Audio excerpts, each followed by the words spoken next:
Welcome to the League of Melanated Gentlemen podcast. My name is Spencer, and I'm one of your hosts on this podcast. And today, I'm joined by other melanated gentlemen who have come here today to give you yet another review. Folks, I have already said it. I've said it once, I'll say it again. We are in a heavy review season right about now. I'm not really used to going second, so it's a little weird. But this is Jordan. And today with us, we have a guest, an illustrious guest, a guest that gets mentioned and referenced on a regular basis. Brandon is not able to join us for this episode, but we had to sub somebody in for him. Yo, it's Larry P. I had to work my ass off today to get here to make this. And I'm Larry, showered. It's 9:40. I'm showered, eating. That'll never happen. I'm just pulling in actually right now. This was not happening. Larry, we appreciate you being here and making the sacrifice. Yeah, he is one of the covenant guests that we always want to try to get on whenever we can. Yeah, Larry's a difficult man to find this time of year. No, I'm So, not. You know what I be doing every day. I'm clockwork. yeah, but I'm saying like finding the time for this. True. Because yeah, True. normally you would just now be getting home and yeah. So I'm glad you found the time for us. Yeah. Yeah. Me too. Me too. So, before we get into today's review, of course, we have to do the housekeeping. And so Jordan is going to tell you all about the places where you can talk to us, find us, contact us, and let us know how you feel about the things. Yeah, man. We on Instagram. We on Facebook. We got a Facebook group. We are on YouTube. We are on Twitter, and we are all at the League of Melanated Gentlemen. That is where you can find us, talk with us, associate with us, communicate with us, and all the things with us. Be sure to drop subscribe, a like, um, and all the good stuff where you do it, all the social media stuff. And don't forget to rate and review us on whichever streaming service you use, whether that be Spotify or Apple. Leave a nice review or leave a bad review. Honestly, I am good at taking criticism. I grew up playing sports, so I got criticized all the time. So yeah, I want to see it all. I want to see it all. So that's everything. But of course, we have schedule updates. Can't go without getting that in. On Mondays, y'all listen to us on Mondays. But if you don't, this is when the regular podcast drop. On Tuesdays, every other Tuesdays be, more correct. Bi-weekly. We have LMG Presents Marvel Multiverse RPG. That is the Marvel Multiplayer role-playing game where we are in a venture right now in good old New York City. So yeah, check that one out. And on Wednesdays, we have Wrestling with Worldwide Willis. That is Brandon's wrestling podcast where he is talking about all the events going on in the world of celebrity wrestling, that fake stuff. All the it's easy to take a No. shot at him. He's not here, so you Wow. gotta take Okay. All it. right. Yeah, like Brandon Yeah. You see what? will, I imagine Brandon will be reviewing SummerSlam soon. Yeah. So all the pretend stuff. So yeah, that is where we can find Brandon talking about wrestling that, with a couple of his compadres. And then bi-weekly podcast as well. We have DC Animation. Yeah. DC Animation with Spencer and Friends. Almost said Spencer presents DC Anim. Got all crazy. But yeah, DC Animation with Spencer and Friends. That is Spencer's review podcast where he is going through the entire catalog of the DC animated universe. Movies? Yes, movies. Yep. Yeah. Spencer, what movie we got now? We just reviewed Hush, Batman Hush. Next week we will be talking about Wonder Woman Bloodlines. I think I have seen that one. I'm pretty sure I've seen that one. I actually like Wonder Woman's costume, but if you want to hear about Wonder Woman costumes, you can be sure to check out that podcast. And that is everything we have. So, as I'm sure you knew by the title, today we will be reviewing season 4 of The Boys, the Amazon Prime hotness. I'm going to have our wonderful AI run the spoiler warning, and then we will get started. Excuse me, gentlemen, but there is a strange phenomenon happening. I think it's a spoiler. Proceed with caution. And now, Sorry. One quick thing. The reason Brandon doesn't watch The Boys, if you've heard it before, we've been trying to tell Brandon to watch The Boys forever. So unfortunately, he is missing out. Yeah, Brandon is that's he gotta keep it PG. He Yeah. doesn't like the gore and the extra and all that. Like Brandon, he's a a wholesome dude or whatever. And the boys is just a little too much. And that's fine. Uh there are a lot of people like it is a lot. I will not sit here and pretend like it's not excessive. But you know, it's not for boys. Yep. Boys, you're right. All right. Go ahead. My bad. Anyway, yeah, it's there's a lot today. So I did my best to keep these tight. You know how my synopses go. So I'm gonna read it in my own words and we're just gonna talk about it. So, episode 1, Department of Dirty Tricks. We open with Newman on the campaign trail, and the boys are executing their plan. But things change when they see Homelander. Butcher runs into Ryan and tries to get him away from Homelander, but Homelander interrupts. Back on the clock, the boys are in Newman's room, but her daughter shows up and starts killing people, so they have to make a strategic escape. Unfortunately, the assassination attempt on Newman is unsuccessful. Butcher runs into Kessler, and Homelander feels like he is dealing with yes man idiots. Butcher meets with Newman to make a deal. Butcher wants Newman to get Ryan away from Homelander, and Newman wants Butcher to make the Red River Group home stuff disappear. Huey finds out that his father's in the hospital, and Homelander pays a home visit to Sister Sage to recruit her into the Seven. At the request of Monique, Mother's Milk locates Todd, who has been summoned by Homelander to be beaten to death as a martyr. Homelander's verdict comes through as not guilty, and Sister Sage incites a riot between Team Homelander and Team Starlight. Huey's mother shows up at the hospital, and Butcher gets the Red River files, but a vision of Becca convinces him not to give it to Newman. Episode 2. We open with uh the making of a film starring A-Train and Will Ferrell. Huey finds out that his mother has power of attorney for his dad, and Butcher is kicked out of the boys after disclosing that he only has 6 months to live. Sister Sage and Vought work to spin up Ryan's origin story, and the boys review the riot and what happened to Todd. The boys go to TruthCon to locate Sister Sage. Annie and Huey find A-Train telling stories to his nephew, and his brother comes through and tells them not to deal with him. Over at TruthCon, Butcher starts talking that shit and gets hit by Mother's Milk. A-Train gives Annie and Huey security footage of the martyrs as a thank you for not confronting him in front of his family.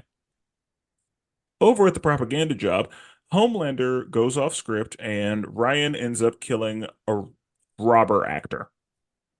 The boys attempt to spy on a meeting, but Sister Sage catches them and a fight breaks out between them and Firecracker and Splinter. Butcher shows up and kills Splinter, and Firecracker escapes. The men who were framed for the martyrs were found not guilty based on A-Train's info, and Frenchie is feeling guilty because he murdered the family of the young man with whom he is entangled. Butcher tries to get back into the boys, and Mother's Milk ain't having it. Episode 3. We open with Firecracker and Sister Sage being inducted into the Seven. Meanwhile, Butcher and Kessler are making plans to get Ryan. Mother's Milk thinks that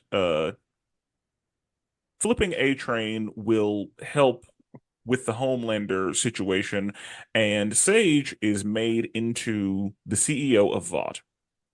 Butcher bakes some drug cookies, and Ryan goes to see Butcher. Meanwhile, Mother's Milk tries to recruit A-Train to their cause. On a mission to take revenge on the people who hurt her, Kimiko and Frenchie go on a hunt. She's putting people down, and Frenchie is high as fuck and goes on a little hallucination side mission. Ryan and Butcher open up to one another and they bond. Starlight shows up at Firecracker's place to find out why she hates her so much. Turns out Annie started a rumor about her back in their pageant days, and Firecracker hasn't forgotten.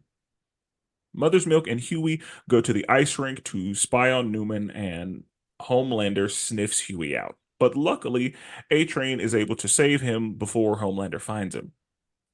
Huey and his mother have a talk where she reveals her severe depression was the reason she left, and Kessler is pissed that Butcher didn't drug Ryan. The Deep and Sister Sage get freaky with one another, and Homelander is furious that Ryan went to go see Butcher. Homelander then has a board meeting with himself in the mirror, and he tells himself to go back to where it all started. Episode 4. We open with Homelander going back home, the facility where he grew up. Huey finds out that his dad is brain dead, and his mom is going to pull the plug because he has a DNR. Annie meets with Singer and wants to help bring down Vought once and for all. Sister Sage sets up Firecracker's show across the street from Annie's HQ, and Butcher is brought back into the boys. Over at the facility, Homelander takes his first casualty by burning someone in his childhood heaven. Huey meets with A-Train to ask him for some Compound V in order to save his dad, and after A-Train leaves, Huey and Kimiko are attacked by Shining Light. Butcher and Mother's Milk attempt to blackmail Firecracker, but she doesn't go that doesn't go according to plan. Firecracker then tells the story of Starlight's first save where an innocent mother was blinded. A-Train goes to Homelander's house to get the V for Huey, and he is caught by Ashley, who is there getting her own revenge. Back over at the facility, Homelander takes his second casualty just after the director arrives and asks to speak to him privately. Kimiko and Huey are able to win the day over their attackers and leave. Frenchie searches Firecracker's trailer, and Firecracker reveals to the world that Annie had an abortion. Annie is pissed and proceeds to beat Firecracker's ass on live TV. Meanwhile, Ezekiel catches Frenchie and attacks him, but Butcher comes through with the rescue. Homelander and the director have a discussion about his upbringing, and Frenchie admits to Colin that it was him who killed his family. Sister Sage asks the Deep to give her a lobotomy, and Singer calls Annie to break ties with her after the incident. Huey collects the V, and A-Train and Butcher confront Huey about it. Huey's dad wakes up, and Homelander kills everyone in the facility, leaving the director in the bloodbath. Episode 5, we open at the V-52 Expo, where there's a big reveal for the upcoming phases that they are working on. Huey's dad wakes up after Huey's mom gives him the Compound V. Mother's Milk's daughter gets suspended from school for fighting, and Butcher lets the boys know about the virus that can kill Soups. Problem is, Newman has it. Butcher and Mother's Milk go to the prison to visit Stan with a deal. Help get the virus from Newman, and he gets to go free. They find a secret lab where animals are being tested, and they are caught by Newman, of course. Ryan gets pitched a teen show, but Homelander tells Ryan to speak his mind, and Ryan has no interest in doing the show. Newman and Annie have a conversation about maintaining one's cool, which results in Annie punching Newman in the face. At the hospital, Huey's dad is found with memory loss and phasing powers. Over at the farm, After running into some V'd up, bloodthirsty sheep, they are able to locate Samir, who has only one dose of the virus. They are able to use that virus to deal with the sheep, but Samir comes up missing and is assumed dead. Since there is no more virus, Stan gets his ass sent back to prison, but Newman frees him. Homelander announces a brand switch for the Seven. They will no longer be beloved celebrities, but instead wrathful gods. Ashley frames Cameron Coleman as the mole, and the Seven kill him very violently. Frenchie turns himself into the police, and Huey gives his dad a peaceful, lethal injection. Turns out Butcher cut off Samir's leg, captured him, and plans to use him to make more virus. Episode 6, we open with Butcher and Joe Kessler letting Samir know that he has he needs to cook up some more virus. Like, that's what we're doing.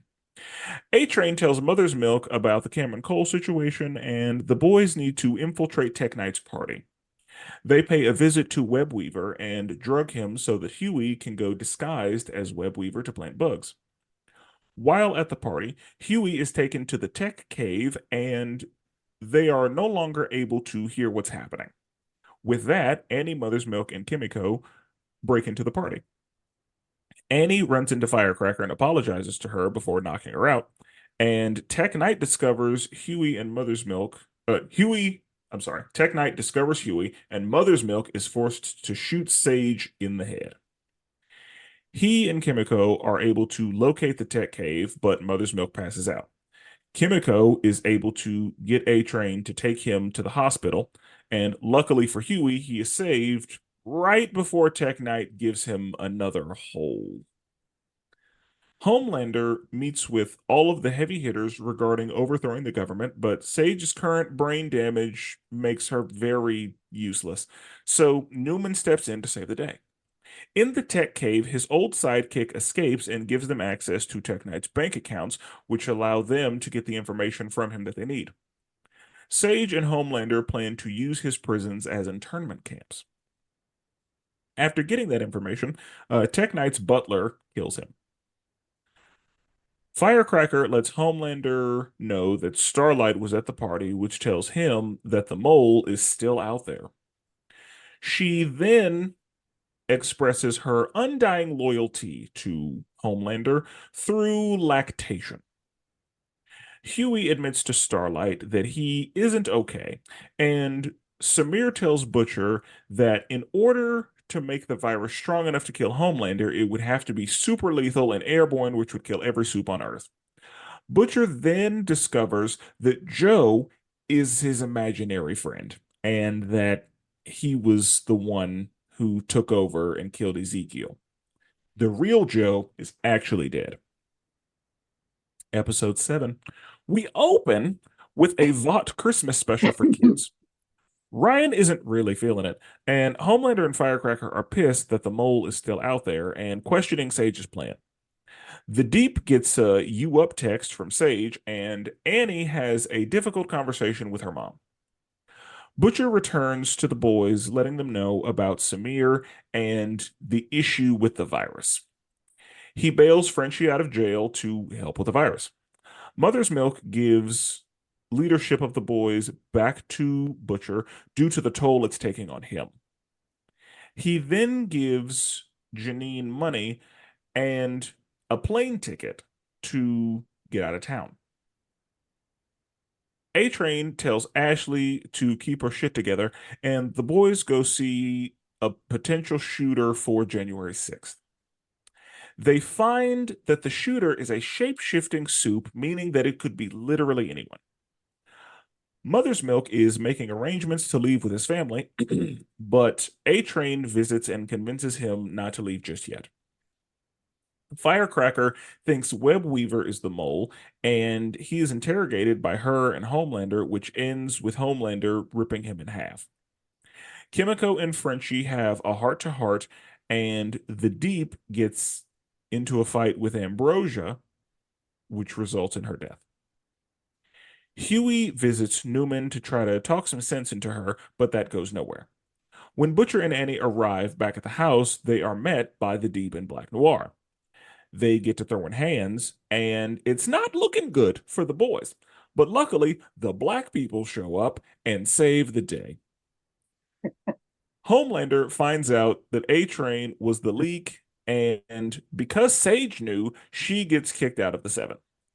Samir, Samir finishes the virus and injects it into Kimiko, and Frenchie cuts off her leg so that the virus doesn't kill her. During the puppet show, Ryan goes off script and Butcher passes out in a bar. Annie was swapped out with the shapeshifter, and the real Annie wakes up in chains.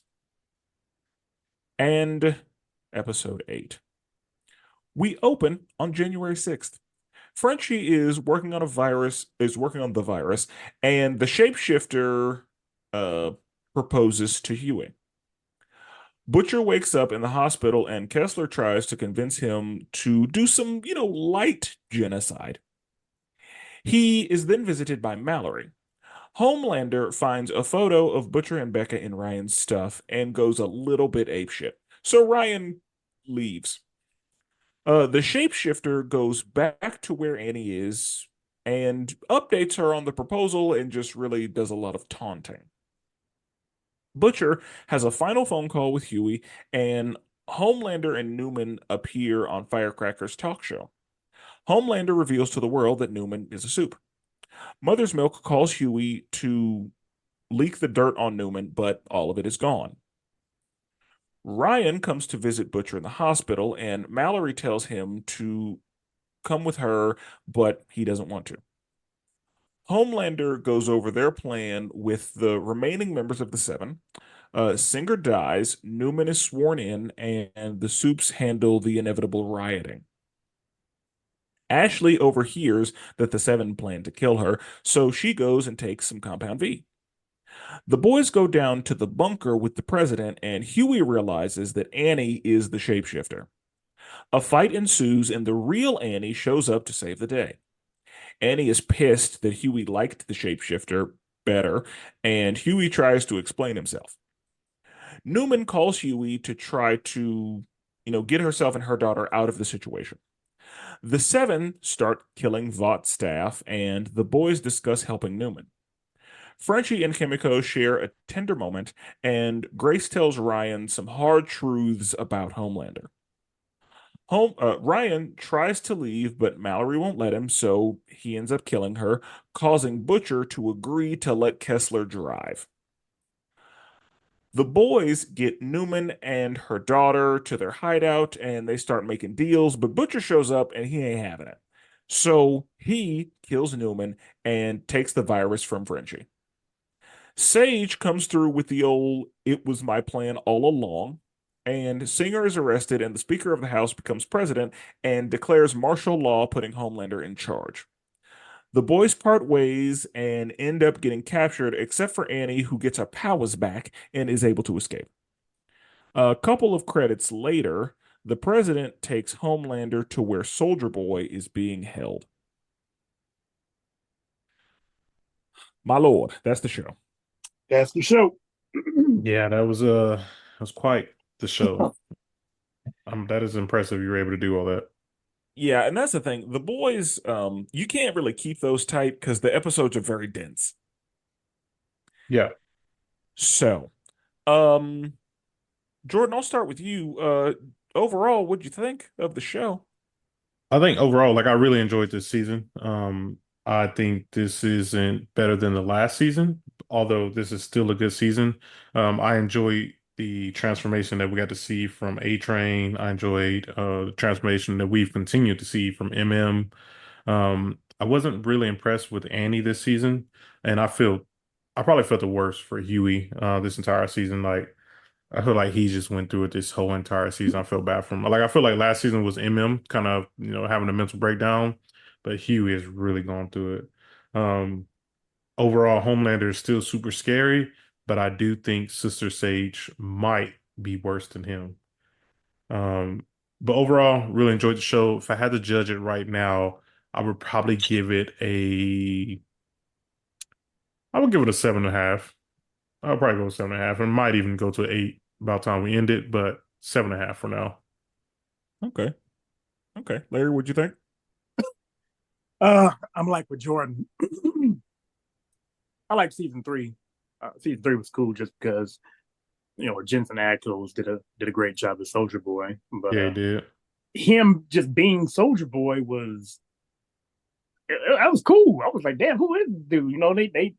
They went back in the past and basically, you know, the Seven is like the Justice League, but Soldier Boy in his time, he was like the JLA. He was the Justice Guild of America and stuff like that. So since he was still alive, it was cool. It was cool. I like that.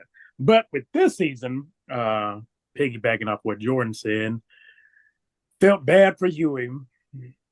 Um, I found out who the fuck MM really was, meaning I knew he was Laz Lonzo, knew that, but I found out that's that nigga from Fast and Furious, the dude in the green car. I was like, oh, you shaved and now I see it because you had this beard the whole time. I never knew it. Yeah, yeah. That's Butcher, hilarious. I did not know you didn't know that was him. I did not know, man, because he had the beard. I never knew that. And he shaved it. I was like, I know exactly who this is now. I was kind of the same way as Larry, but I was like, oh, that's the dude from Stomp the Yard. Like I didn't realize it until I saw him with his beard cut. Oh, didn't know he was in Stomp the Yard either. Okay. Yeah. Well, Hey. I knew him from the movie where Regina King whooped his ass. Oh, that was him too. Yeah. When he got out the Boy, shower. boy had that baby oil. That was Yeah. great. This Christmas, yeah. Yeah. Mm, that was a funny ass scene, boy. That was funny.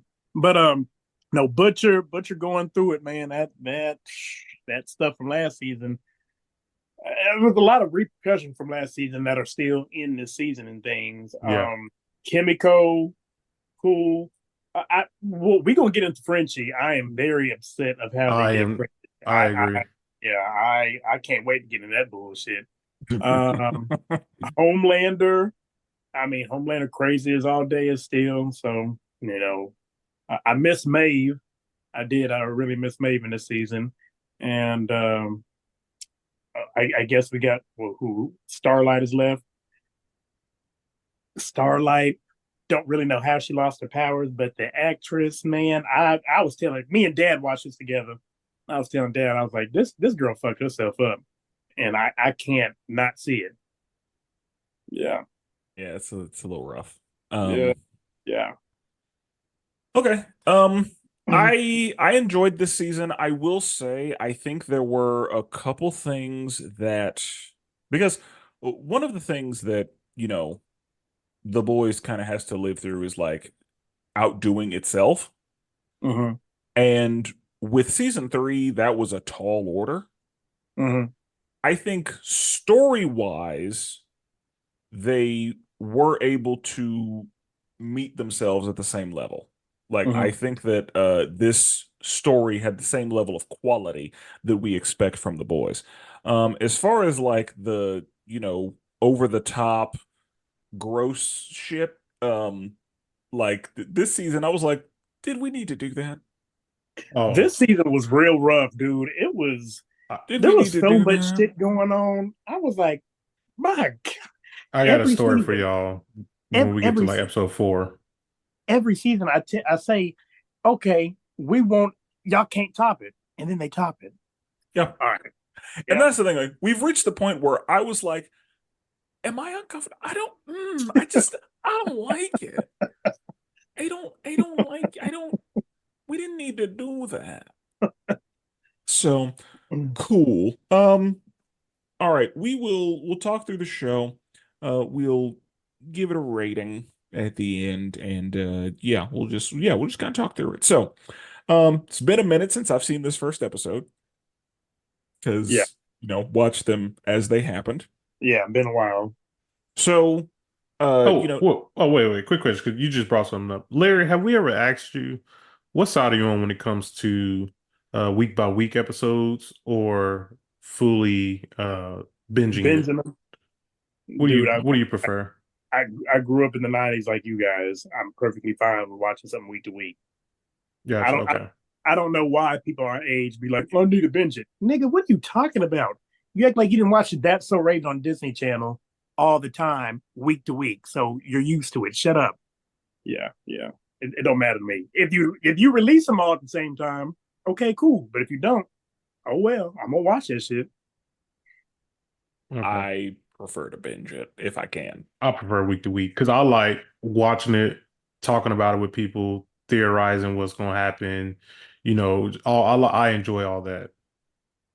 I think the pandemic kind of changed my way of thinking on it. Like with the pandemic, I'm like, nah, just give me all of it.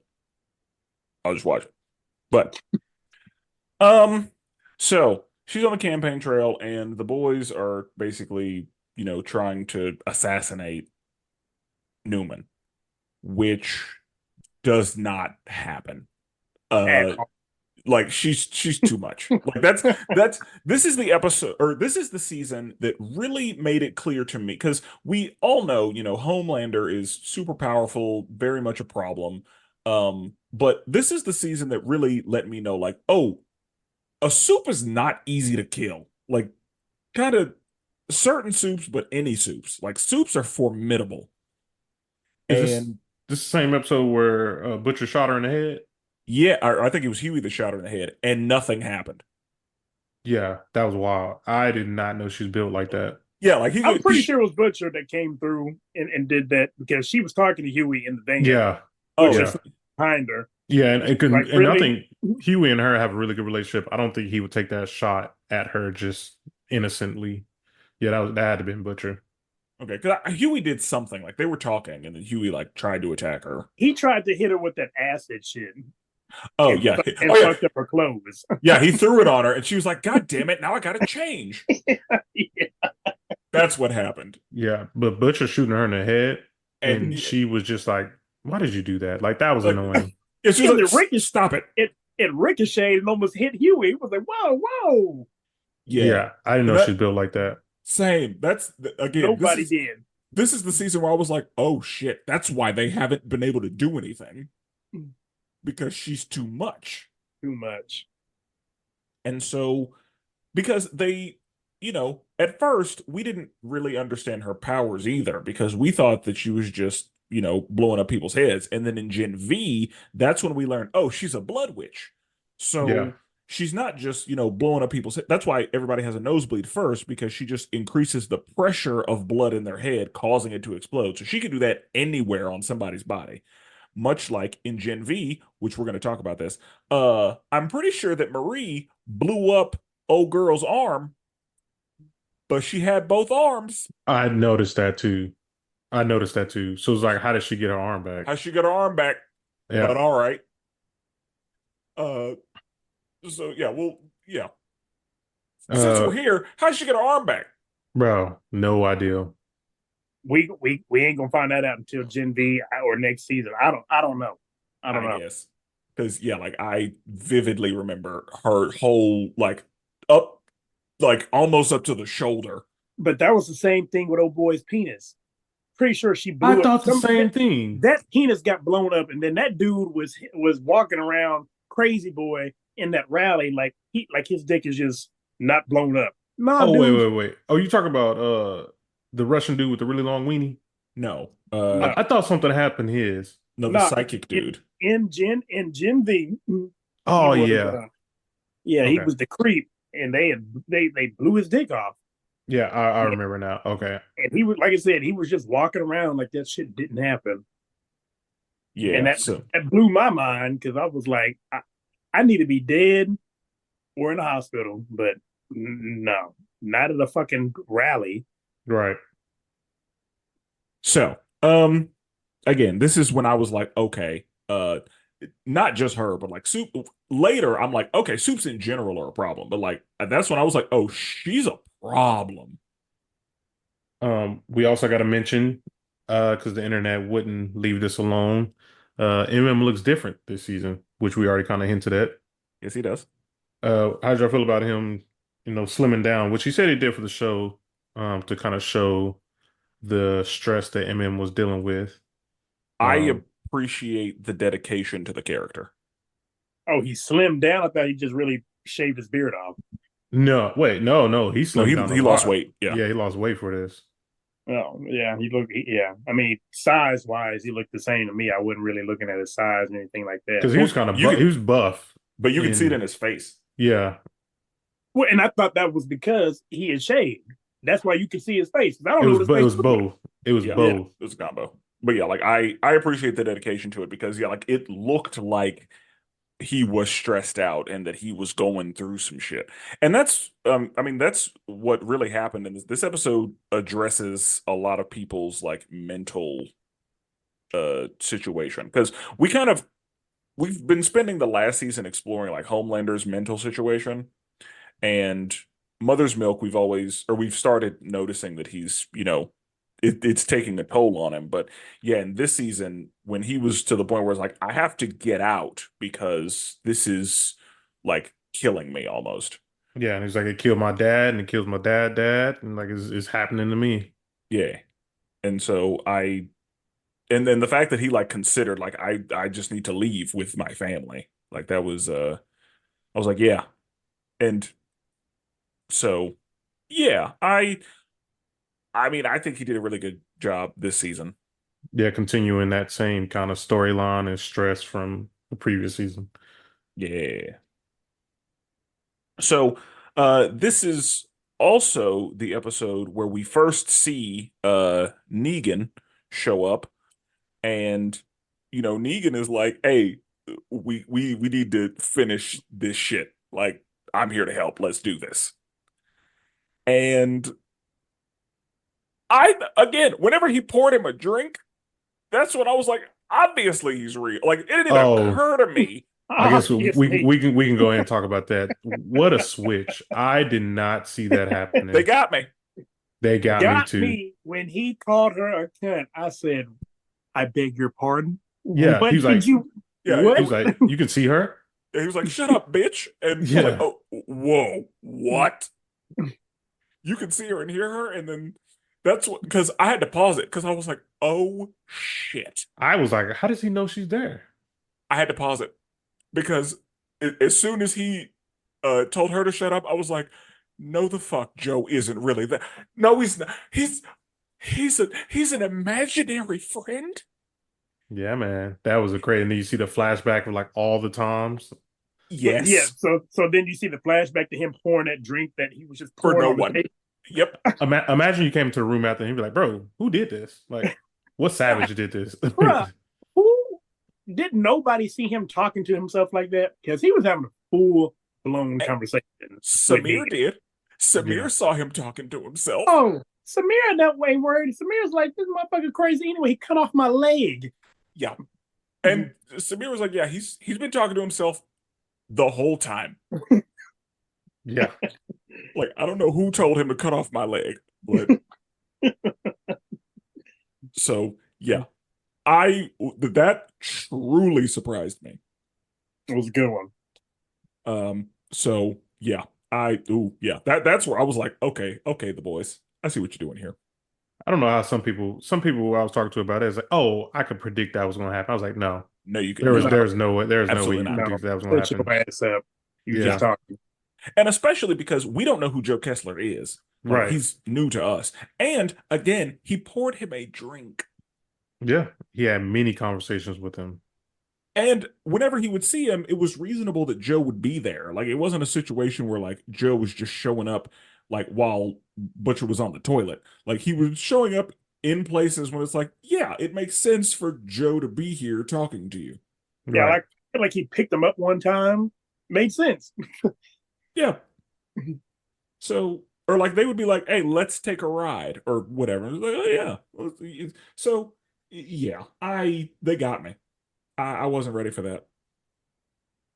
But, so the assassination attempt fails, and Homelander is like, I am so tired of all of you. He says to the Deep, like, suck A-Train's dick right now. Bro.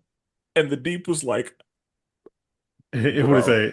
What did he say? He said, sex is just a spectrum or something like that. Sexuality is just a spectrum, bro. I was like, This dude's really about to do it. Homeless, get up, get up. He's like, I wasn't going to do it. Yes, your gay ass was. He was absolutely going to do it. I mean, hey, it's Homelander. It's like, what you gonna be like? I ain't doing it. Yeah, And I guess you're gonna have to laser me. Yeah, he definitely was gonna. He was gonna laser you right in yours, and you just gonna be sitting there crying. he did that to a guy is the problem. Right. So like we know he will. Yeah. But also, and we're gonna talk we're gonna get to that in a second. So, or we'll get to that later. So Butcher meets Newman and starts making deals. So obviously Kessler's not driving yet. Because if Butcher's meeting with Newman to, try to make deals, like that was another thing. Because Butcher like really wants to care about Ryan. And we see that Butcher is obviously struggling with that. So he's like, hey, I need you to get Ryan away from Homelander. And I will make all of your files disappear. Because that's what you need. You need your past to go away. You need Nadia to not be a thing anymore.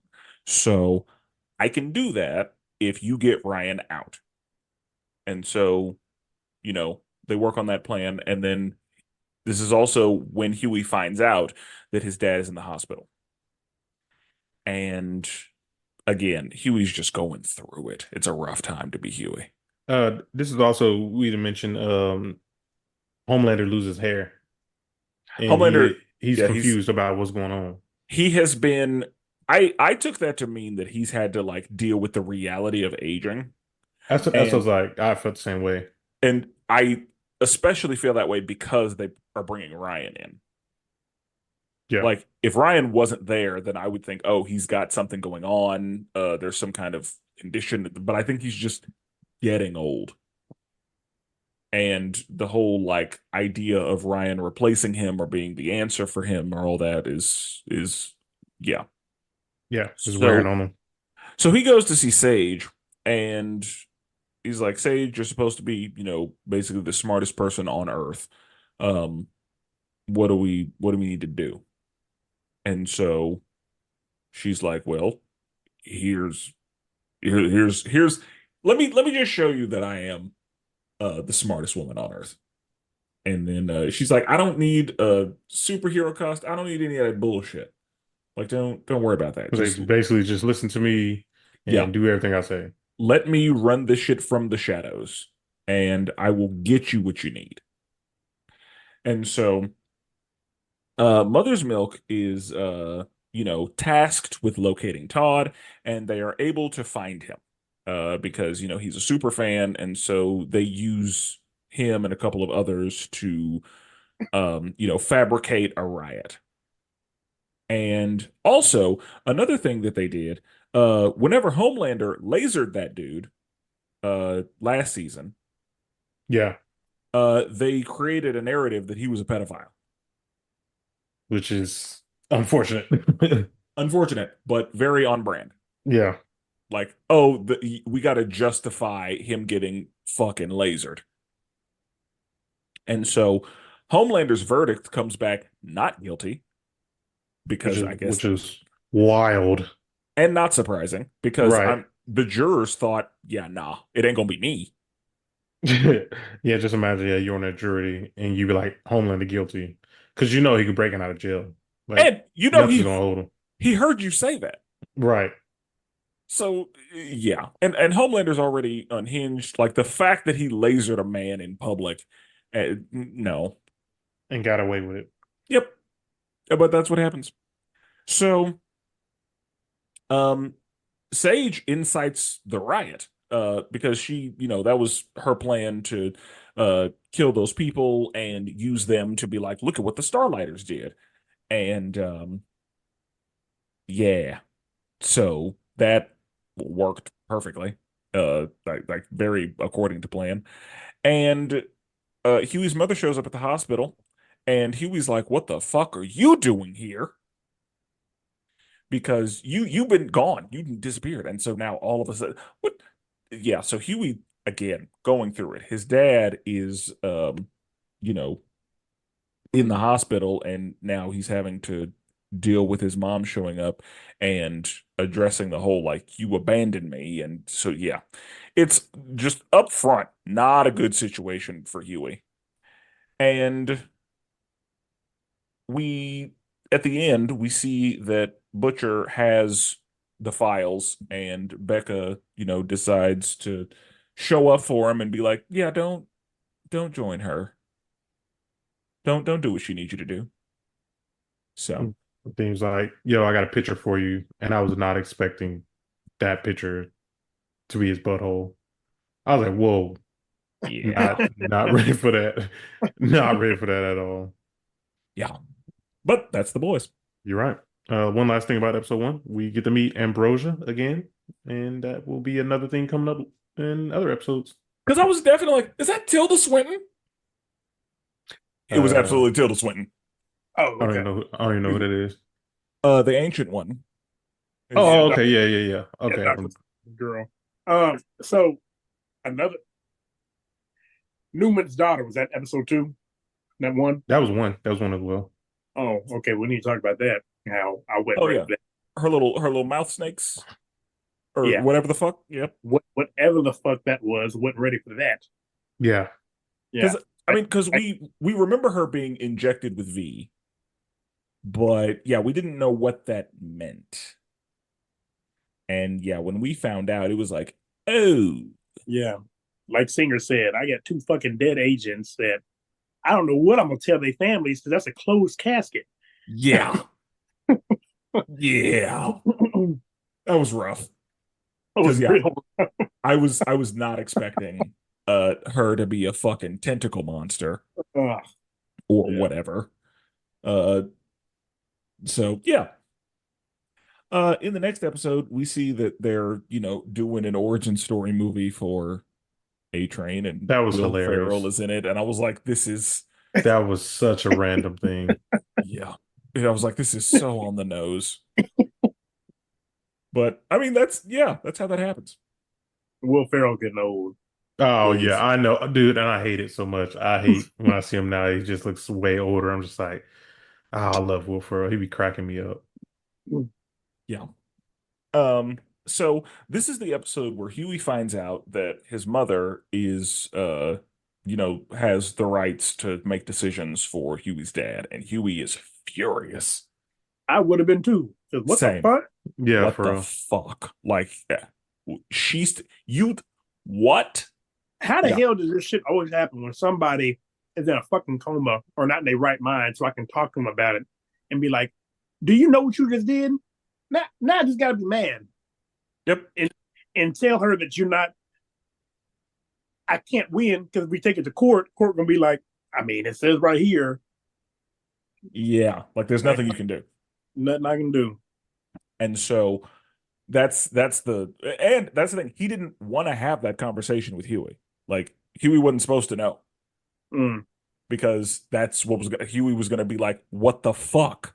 mm, And so yeah. And when he explained it, Huey kind of had to be like, okay.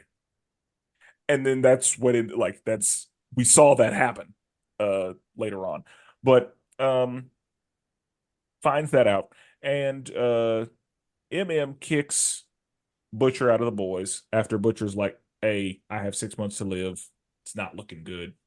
Um, and yeah, Mother's Milk is like, nah, you got to go. mm. Like we can't keep doing this. Um, so then we have Sage and Vought working on Brian's origin story and trying to finesse that whole thing to the public. We see that the boys are investigating the riot to figure out what happened to Todd, and we have TruthCon, uh, a convention where all the NRA folks are, Yeah. Yeah. and they go there to locate Sister Sage. Now, um, Annie and Huey are, kind of spying on A Train, and they, see him with his nephews. He telling stories, just being uncle. And then his brother comes through and is like, we do not fuck with this man. Yeah, that was tough. That That was was tough. that was tough. Because his brother's not wrong. Yeah, and like at this point, like I feel like A Train, even in this moment, A Train is like starting to come around, and he starts like wanting to do good. He's really trying to connect with his family, and his brother's like, "Nah, bro, we gonna Yeah, mess with you." that's the thing. We're liking A Train because A Train, like earlier, he had been a piece of shit for like a while, Right. and now we're starting to be like, okay, you're kind of a person, and do I like A Train? Do I feel bad for A Train? Like Oh yeah. you start to ask yourself Start to those questions. Yeah, question like yourself. am I am I really about to like this dude? Like, is that what we're doing? And so we see over at TruthCon that Butcher, starts talking shit because he's been kicked out of the boys. But of course, Butcher's there because why wouldn't he be? And Mother's Milk has had enough of that shit, so he gets hit. And then we see A Train and Huey and Annie meet up again, and A Train is like, "Hey, of course I knew y'all were there, and I really appreciate you not outing me in front of my family, not making me have to deal with that nonsense because that wouldn't have been great, and it would have been very easy for y'all to fuck up my whole situation. So thank you for not doing that. Here's a little something." And it is the footage so that they know exactly what happened to the martyrs and the riot thing because they just found two random black people to blame for beating those men. Yeah. And I was like, yeah, yep, that's what would happen. And so there's also, again, with the working on the origin story and building the script and all of that, um they're Ryan is rehearsing and Yeah. trying to get it right, and the actor dude is like, no, push me as hard as you need to, I'm a professional, I'm a stunt man, like we do this. And so over whenever it's game time, uh they're going over the script, and in the script Homelander is not supposed to be involved. I'm like, And nah, I'm pulling up either way. yeah, Homelander's like, no, we are going to save the world. And because Homelander goes off script, Ryan is all confused, not sure what to do, and Ryan just pushes that guy a little too hard. That dude splizzat against Yeah, that wall. just painted him on that wall, like turned him into the Nickelodeon logo. It was bad. Yeah. It was And this is where Ryan sees where Homelander might be a little crazy too. Yeah, because Ryan is like appalled by it, and Homelander's like, oh goddamn, oh well, all right, come on, Yeah. next thing. Um, Also, wait, we didn't talk about well, we know the real Black Noir is dead, but no yes, one else does. And so like he talks, I think he talks in the first episode, I think. But yeah, yeah, he talks here and like, bro, you're not supposed to be talking. So he doesn't talk. It's his yeah. whole stick. It was so funny. Like he was like, I'm really just trying to figure out my character. Like, what is my Yeah. motivation? And they're like, dude, stop talking. That's your motivation. And I wasn't going to talk about him until no, the no, fight. we're gonna talk about it in that episode because Yeah, we got something to talk about no, here. we're going to talk about it then. Okay. Yeah. That's fair. Okay.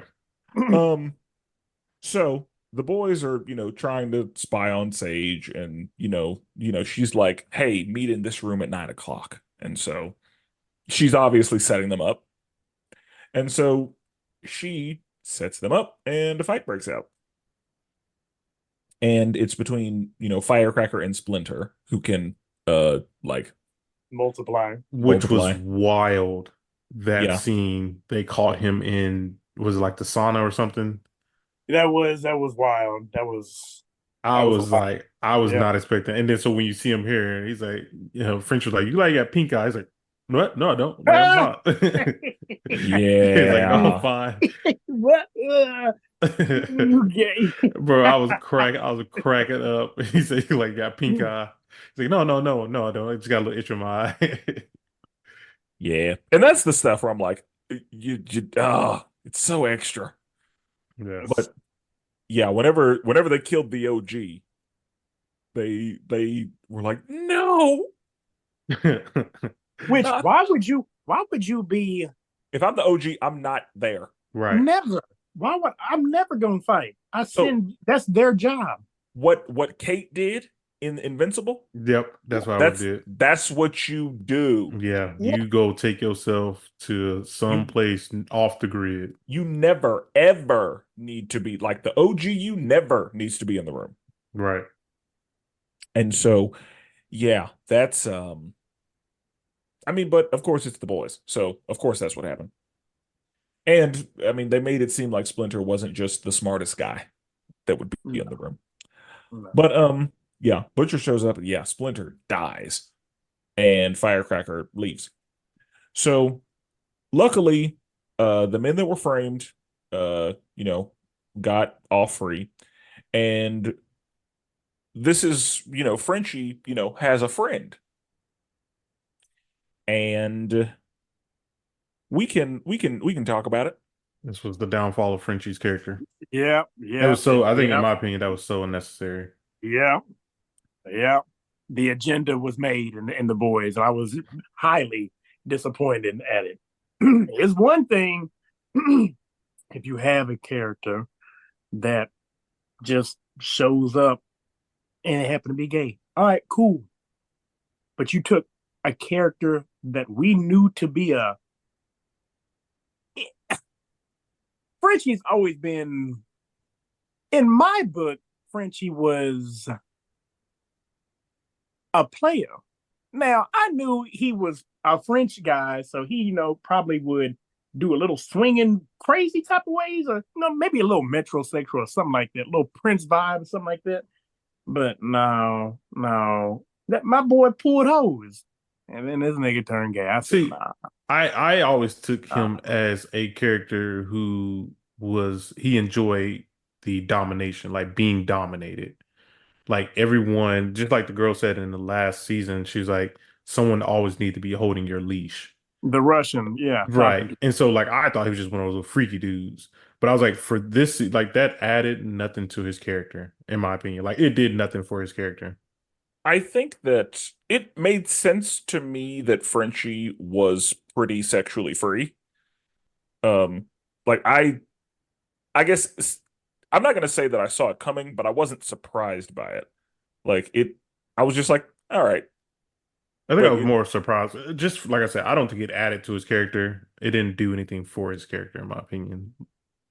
I I think it did. The fact that it was a man is irrelevant. I think that the character portion of it was the fact that Frenchie was romantically involved with somebody whose family he murdered, and that was what you were supposed to get from it. Yeah. Um, the whole, Frenchie being sexually free was just to check a box, I think. But what we were supposed to take from that was Frenchie uh like we were supposed to find out that Frenchie killed his family, and now Frenchie is fucking this person whose family he killed, and the guilt that's going to come from that because Jordan, you care about that?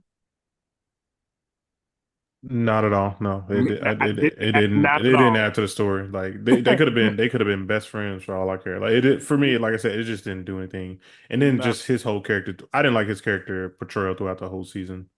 Like because even take away all that, like he didn't do anything special. just go get with Kimiko, dude. What are we doing? Right. That's what everybody wants to see. Yeah, like what are we? This is what we've been building up to, and then no, well, and I they didn't did. care. And I think that they just added some, relationship complication.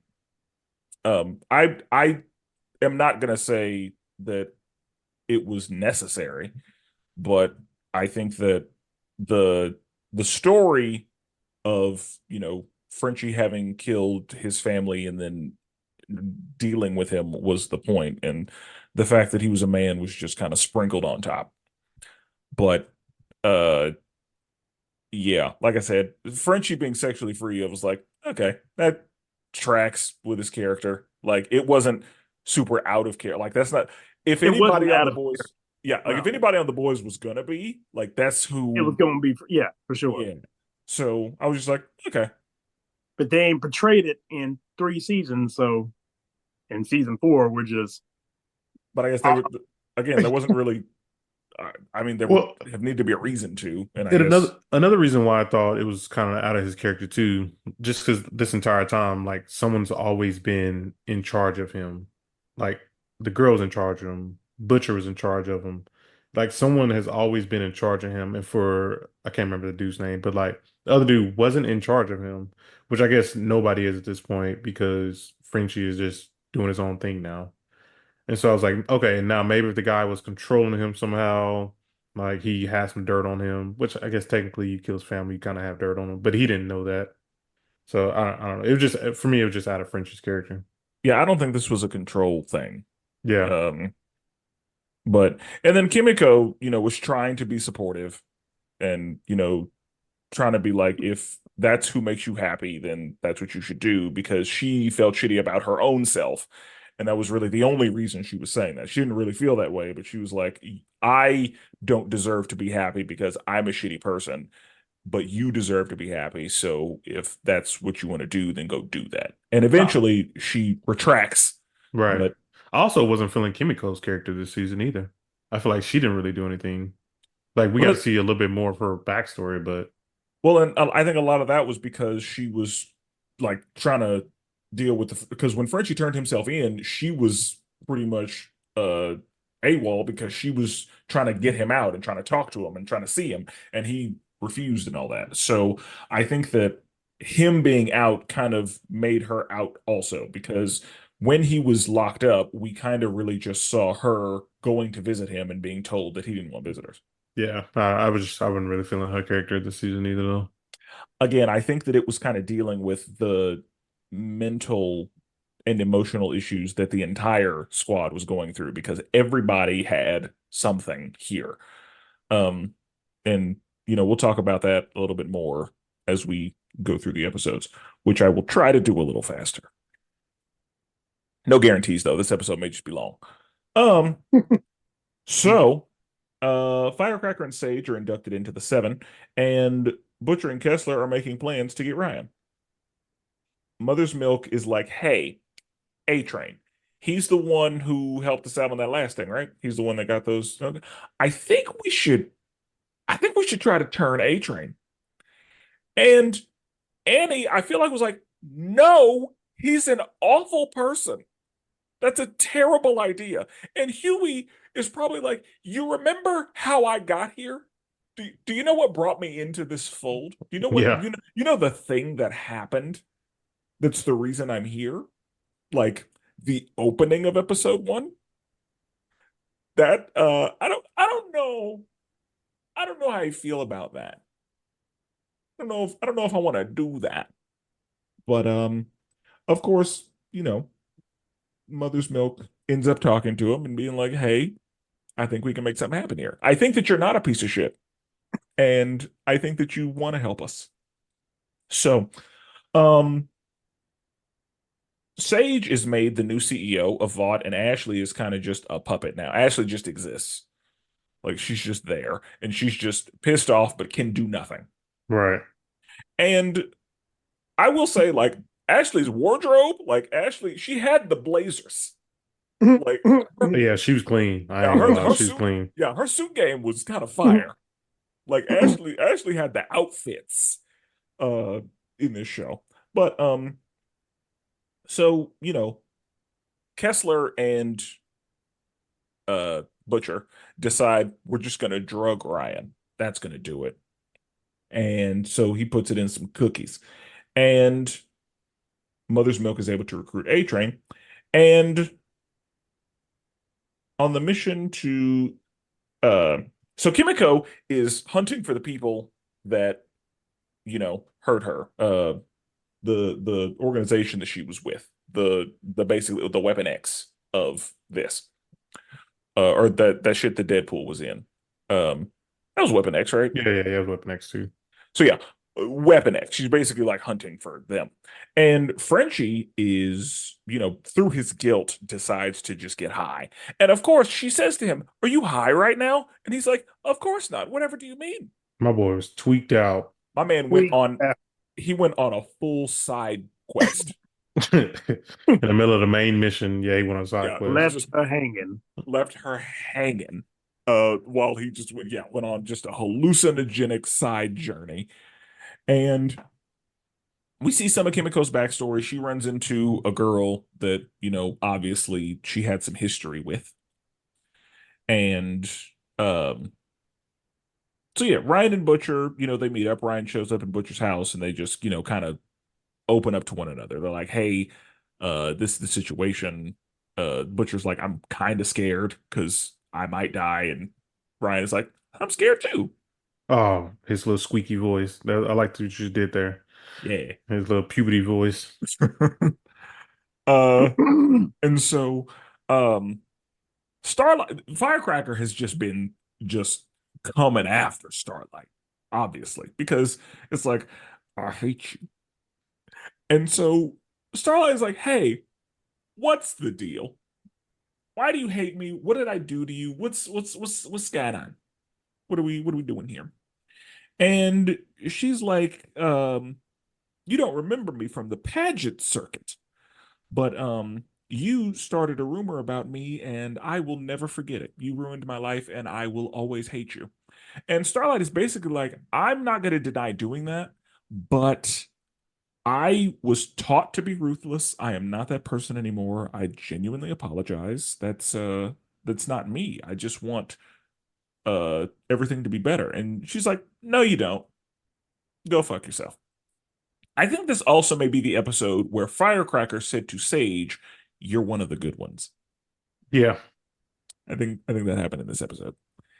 And I was like, "Oh, yeah, we're being heavy-handed." I was like, what do you mean by that? You know exactly What what do she you means by that. What do you mean? So this season of The Boys is very, very real life. Yeah. Like, what made me uncomfortable with this season is how real this shit really is. Like, who Firecracker is and what she represents, who who Singer is, who he's representing, who Homelander is and what he represents. I'm like, yo, this hitting a little too close to home. Firecracker was 100% legit a real person. Oh Yeah, yeah. absolutely. Like this is yeah, this is what I'm afraid of as a black person just going in. And you guys watching this, people are probably sitting there and really like, hell yeah, I'd watch that podcast. Yeah, this is a good show within the show right here. I'd watch that shit right now if she had a real podcast. Hey, you need to chill your ass out, nigga. Yeah, this was very political. Yeah. Yeah. What I mean, and I know we talked about it already, but yeah, like the thing that there were a couple of things that were gonna make me uncomfortable, but got handled. So the two dudes who were about to go to jail for quote unquote killing the martyrs, like that's the kind of shit I'm like, oh, oh. The fact that Homelander was found not guilty, and then there were two innocent people who were about to get convicted for something that they had nothing to do with. Yeah, Like those if they hadn't been found innocent and they, like A Train hadn't basically saved them, like that's the kind of shit I'm like, oh, that's Too close to home. yeah, like that's the yeah, kind of stuff I'm like, God damn it. Because that happens. And that's one of those like, oh shit, that's life. That is the world we live in. And so, um, this is the episode where they go to the ice rink and That was they are hilarious. spying on Newman, and Homelander shows up and it's like, oh shit. It's like, no more happy holidays. Let's say Merry Christmas. That was actually hilarious. Yeah. When I they forgot just about the ice rink part. yeah, Yeah, they just started cutting each other up Oh yeah, on that ice rink. that is why I'm afraid. I've been ice skating twice, and every single time I'm like, what if I trip and fall? Somebody just cut my fingers off. Like that's the stuff I would literally think about. I'm like, I can't do it. Yeah. Um, So while they're there, like everything's going okay, and then because Homelander's there, he sniffs Huey out because Huey starts sweating, and Homelander notices it, and Homelander is on 10 immediately. On 10. Bro, he was Where the cooking fuck is he everything. at? He's in the ducks. Yeah, like I know he's here, and it just starts lasering. So And does it's he not have X-ray vision? no. I guess not, yeah. Whoa. He does. In season 1, remember, he used to look through the walls to look at old girl breastfeeding.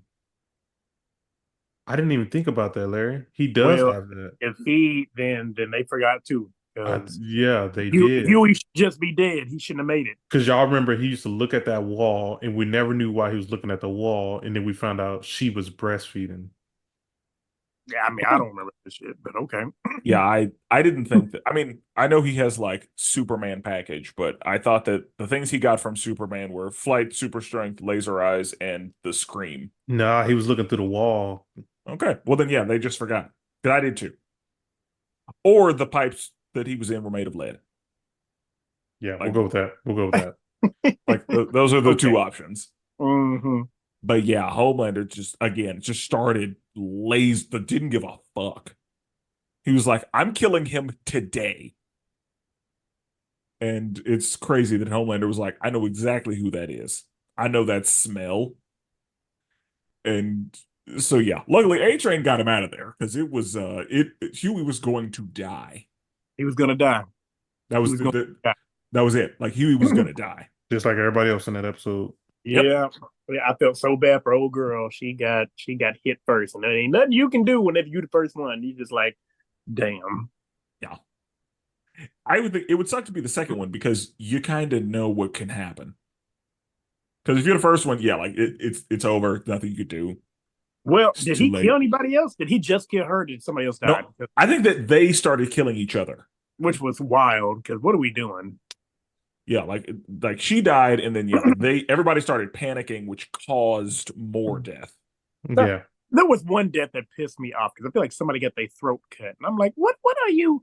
What are you? Why is your okay for your blade to be way up here? That's crazy. I'm not trying. Yeah, it made me mad. I can't remember how it happened. I think Maybe they're trying to cross the barrier. somebody fell.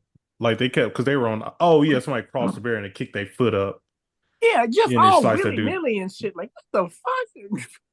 Well, that's I it. came back and haunted their ass. Like people, panicked and tried to save themselves. And so, we learn that Huey's mom was severely depressed, and that's why she left. And we see that Ryan doesn't get the cookies. Like Butcher throws them away. And Kessler's furious about it. Kessler's like, why the fuck didn't you drug him? And this is the episode where we find out what Sister Sage is doing. And because I remember, I think in the episode before this, we see her just watching trash TV Yeah. and we see her lobotomy stick just sitting on the table. But we don't know that that's what's happening yet. Yeah. And then in this episode, we see her, this is the episode, this is before that. So we just see that on the table, but we see her watching trash TV and she just says, hey, Deep, come here. Because it was just like, it was like, are those snacks? She's like, yeah, you want some? Yeah. I was like, Is is she this- okay? Like, what's going on with her? I was very confused. Now, let's go ahead and ask a question. She comes to you. She's like, hey, I need you to do this for me. You get to smash. Do y'all do it? Do I smash her because I lobotomize her? Yep. I guess. I mean, The way you asked that question was like, why would I do that? He's like, I guess. I mean, That's what I'm like, I don't I don't know. know. I'm on the verge if I want to smash. I want to smash Sister Sage, smart or not smart. I didn't know. I wasn't for sure. I was like, I need to see a little bit more of what you. I think you got it, but I don't know. I don't know. Nothing just made me say in this whole season like, yeah, I'm about to hit that. Yeah, she was like, She wasn't dressed like Firecracker was. She was not dressed like we gonna talk about it. She was not dressed like Firecracker. So yeah, I think this is before we realized that she was lobotomizing herself. So she just, says to the Deep, "Hey, let's do this." And Homelander, this is, one of the many times Homelander is furious about Butcher being around and being in Ryan's life. And so Homelander then has a board meeting with himself in the mirror because he hits a mirror and then all the versions of him are talking and they're like, we got to go back to where it all began. And so that's what happens in the next episode. Homelander goes back to the facility where he grew up and, there are still people working there and they are trying to be happy to see him because he comes in with like a sheet cake or something. yeah, And that was rough to watch. yeah, like we all knew like, oh, this is gonna get Right. very ugly. Right. I was like, yeah, this is bad. He's like, let's shoot some paper ball. How about that? Do you remember us doing that? Let's do that again. I was Yeah, like, like oh God, this is I about to be just over with. I that the entire time down there, I was so tense. Oh yeah. I was tense for the new people. He's like, some new faces down here. I was tense for everyone. I like just because I was like, nobody's walking out of this room. No. I know that. Nobody's walking out of this room. And I don't like it. And so Huey, again, this is where Huey's just like Huey's oh, it's just so bad. Huey finds out that Hugh Sr. Has no brain activity and the machines are the ones keeping him alive. And again, Mom is about to release him because he said he has a DNR. He doesn't want to live that way. And Huey is like, just hold on, let me try something. Um, Annie meets with Singer and they talk about, taking Vought down. And Sage sets up a firecracker show across the street from Annie's, place of business. And they're like, hey, Butcher, we want you back. We got shit to do. So come back. We need you. Um, Back down to the facility, Homelander, was talking about, you remember when you used to put me in that oven Yeah. Get in and you used there. to crank up the temperature? It didn't kill me, but it definitely hurt being in there. Yeah. So I'm gonna need you to get in there. And yeah, he just turned that shit on, and that dude, burned immediately.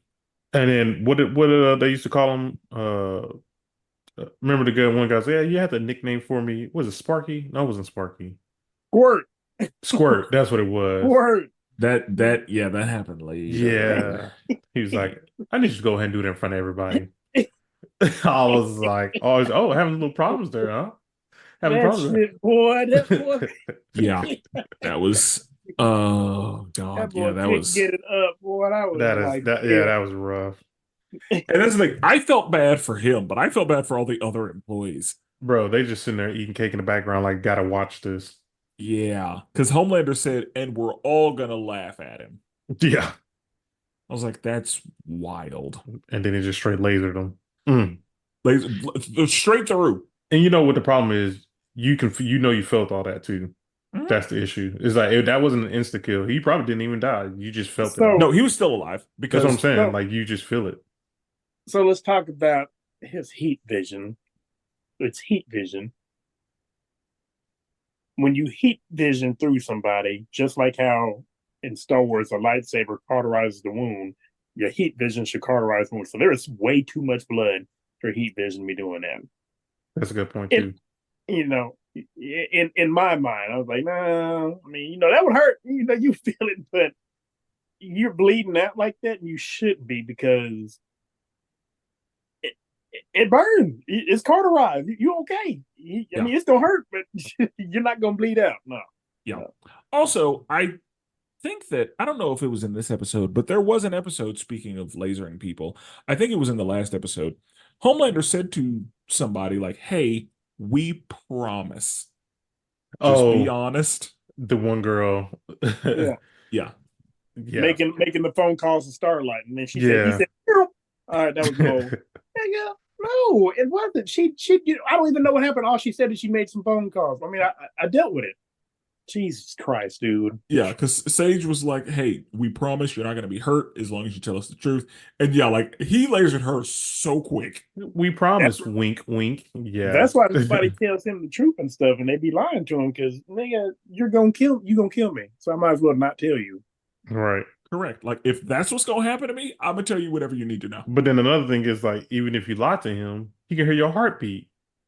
So it's just like, do you just tell the truth or do you lie? You don't even know what to do. Yeah, Yeah, I don't know. rough situation to be in. Yeah, So Huey meets with A Train and asks for some Compound V because Huey's like, it's the only way that I can save my dad, so I'm gonna need that. And A Train is like, okay.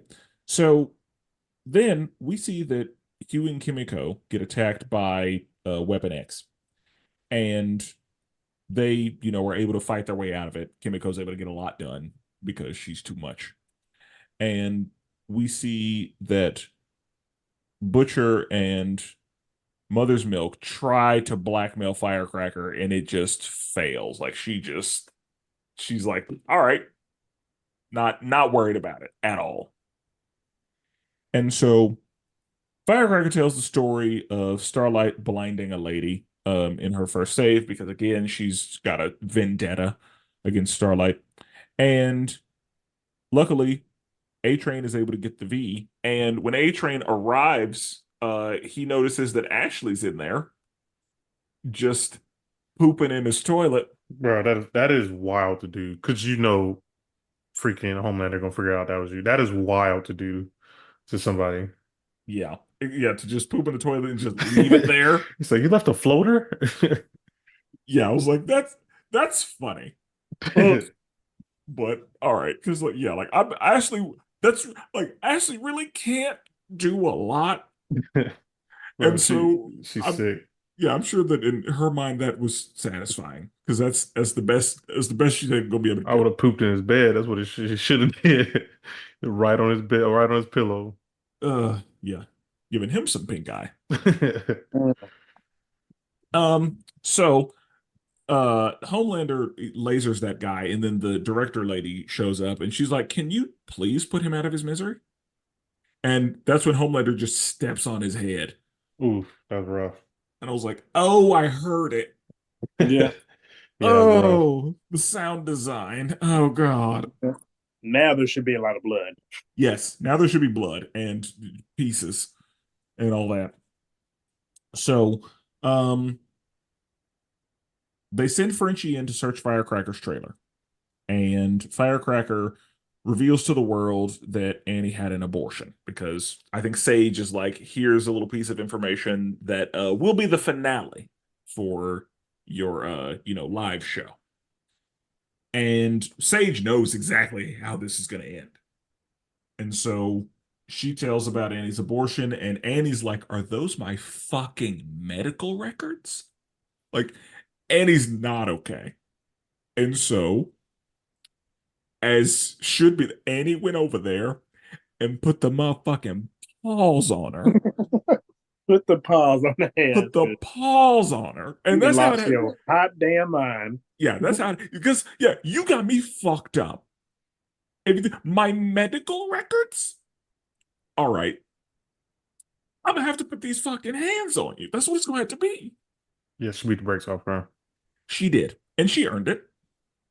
And so of course this Firecracker's like furious with Sage because like, why would you put me in that situation? You're not one of the good ones for doing that to me, is basically what that felt like. But so Ezekiel catches Frenchie and he attacks him and Frenchie gets knocked out, and then luckily Butcher comes through to save the day, but has no recollection of how he did it. And, we find out about that later on. So Homelander and the director, they have their discussion. And Frenchie tells Colin what happened. Like, hey, it was me who killed your family. And Colin like attacks him and then is like, I never need to see you again. So Frenchie's all sad and, turns himself into the police. This is when we find out about the lobotomies. So she calls the deep and she's like, hey, here's what I need you to do. I need you to take this. I need you to shove it in my eye. I need you to scrape out some of my brain. Like just destroy it. Just, get in there, but be careful. But get in there. Now I don't want to go blind. Yeah. But yeah, I need you to go ahead and do that for me. And then that's when they, know each other biblically again. Now, with the lobotomies, I don't what are your thoughts on that? Because I don't know if it's a situation where she has to regularly lobotomize herself because her brain keeps growing, because that's the thing that she said. She said that her brain continues to grow even after brain damage. So I'm wondering, does she have to lobotomize herself in order for her brain to not like swell out of her skull? Or is this her version of drugs where she lobotomizes herself to escape from the realities of being the smartest person on earth and so that she can literally just enjoy something? Like what do we think here? Both. Yeah, Both of that's them. that's what I was gonna say. Like she has to do it to DOA. keep her brain in control, and then she does it. It's like her narcotic. Okay. Because yeah, like the way I saw it, because I think we learned about the lobotomies before we learned about her brain keeps growing. So I assume the lobotomies were just her version of drugs. Like she uses them so that she can get away, so she can get high, basically. Because that's what she kind of acts like. Like she's just eating snacks and watching trash TV. So whenever she does lobotomize herself, it's as if she just smoked some weed. And then, she's also like, yeah, Deep, come here. Yeah, he's like, yeah, I'll do Yeah, it. yeah, I was like, yeah, it's not a problem at all because that man's thirsty. Right. He's like, what'd you say? I'll let your ass fuck me. She's like, yeah, I'm gonna do that. Like, yep, yeah. So you need me to stick it right here? Oh God. And so, um, the president calls and is like, Annie, we can't. No, I cannot associate with you after what you've done. Like, you can't be a part of my operation at all. We have to sever ties entirely. We're not doing this because I have, I got shit to do. I'm trying to be president. And so I can't be connected with you after what you've done. And Huey is able to get the V from A Train, and Butcher's like, "Hey, what the fuck are you doing with that? Like, what is this?" Um, and Huey's like, "I have to save my dad." And then uh, we close with Huey's dad waking up and Homelander leaving the director in there with all of her employees, who definitely didn't really deserve that. A lot of them were new. They didn't even They do were anything. new. They were new. Have no Like, clue about any of this. I'm literally just working at this job that I got, a couple years ago. And what was the point? That's my question on that is the mirror, the man in the mirror told him to go downward all begin. What was he supposed to get out of that? Nothing. Kill him. That was it. Well, wasn't the whole thing was like he learned that this is the reason why you need love is because the way they treated you.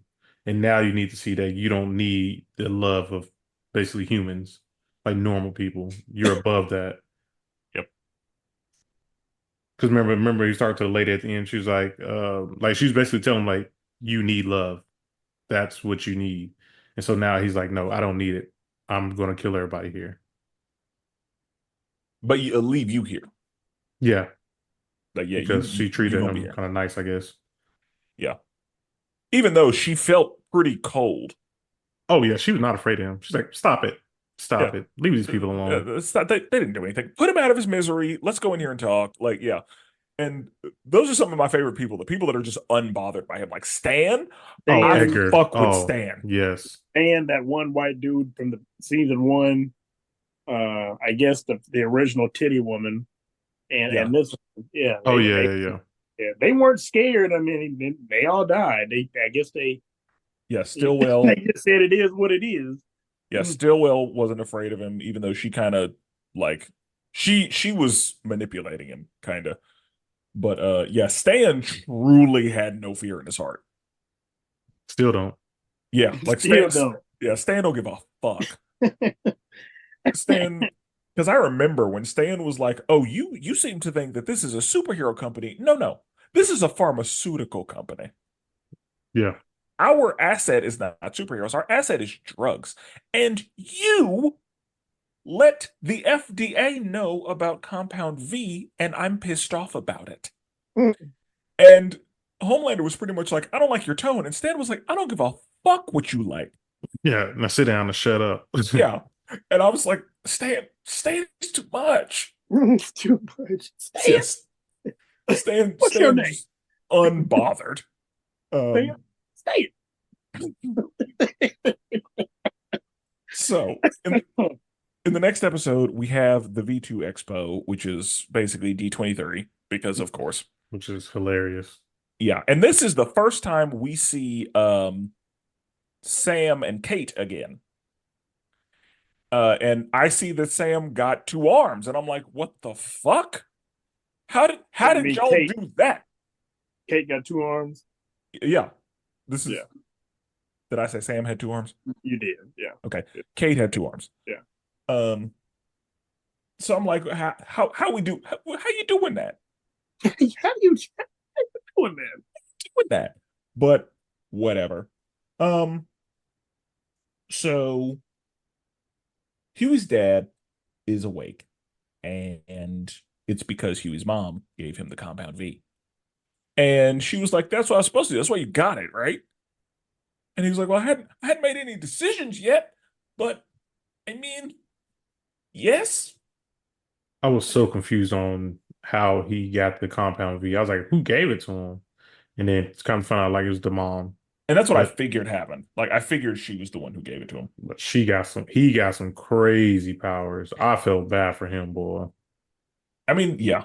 So, um, we see that Mother's Milk's daughter gets suspended for fighting, and basically the mom is like, "Yeah, you did this because Okay. she be seeing you fight, and that's why she out here fighting." Okay. Oh, I did this. Not the little girl said something crazy to her and she wasn't gonna have it, but it's my fault. Okay. Yeah, yeah, obviously because they had to call back to whenever Mother's Milk beat up Todd Right. because that absolutely happened. Well, And I mean, did you ever see your parents fight, Spencer? No. You never seen your parents fight, right? Jordan, have you not. your mama fight? No, I had a single mom. So she's That's probably right. fighting some demons of my dad. Well, that's what I was saying. You ever see your mama fight?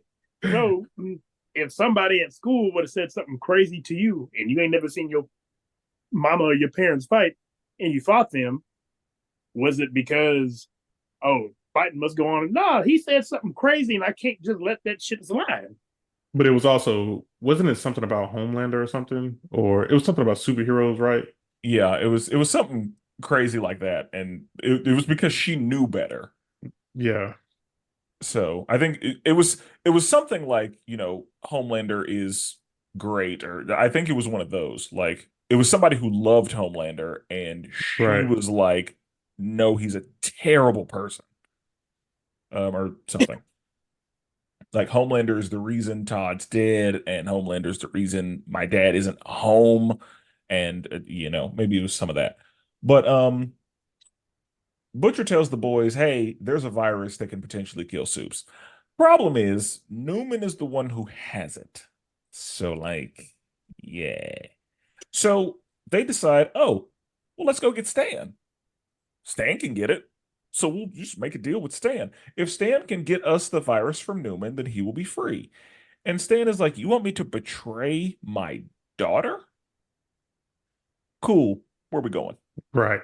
This is business." And so they go to Stan's farmhouse, and they, find the lab at the bottom, and there have been, experiments conducted. Now, in the last season, we saw a hamster on V, right? Yeah. And so this season, we see some more animals on V. And yeah, this episode got a little crazy with Real crazy. with the V'd up animals. But Super crazy. so before we see all the animals, Ryan gets, a pitch for some teen show nonsense, and Homelander's like, "No, what do you think about it?" And Ryan is like, "I think it's kind of bullshit." And Homelander's like, "Well, it's bullshit, so not doing it." And so this is where we see, Homelander being supportive and actually like listening to Ryan and wanting him to be involved in the decisions that are made and all of that. And so Newman and Annie have a conversation because whenever they, got to the farm, Newman shows up because it's like, "Yeah, I knew y'all would be here. Like, what? I keep tabs." So they have a conversation, and basically, Newman is like, "There's a game to be played, and you can't lose your cool like that. You obviously she's terrible, she's awful, but you can't beat her ass on live TV if you're trying to get anything done." And Annie loses her cool again and punches Newman in the face. I mean, Newman was just trying to drop some jewels on her, and Annie Really wasn't was. trying to hear it. And let me Correct. tell you, Newman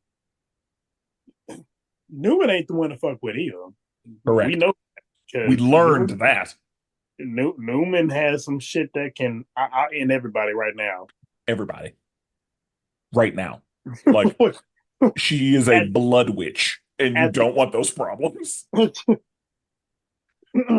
So yeah, they would always do something kind of crazy with Newman. I'd be like, "Okay, how about we kind of calm it down?" I know, I'm like they really risking it. I was like, the only thing they got over her is the fact that they'll just release that she's a suit. So I was like, that's really it. If she didn't care about that, it'd be over with. And her Red River file, which would, release that she's a suit. But Yeah. yeah. Yeah, if it weren't for that, yeah, they would have nothing. And so Huey's dad is he's got memory loss and phasing powers. I assume he had memory loss because he was brain dead when they gave him the V. Yes. So he wasn't right. Like he has some screws missing. And the phasing powers were just yikes. There were some people who died.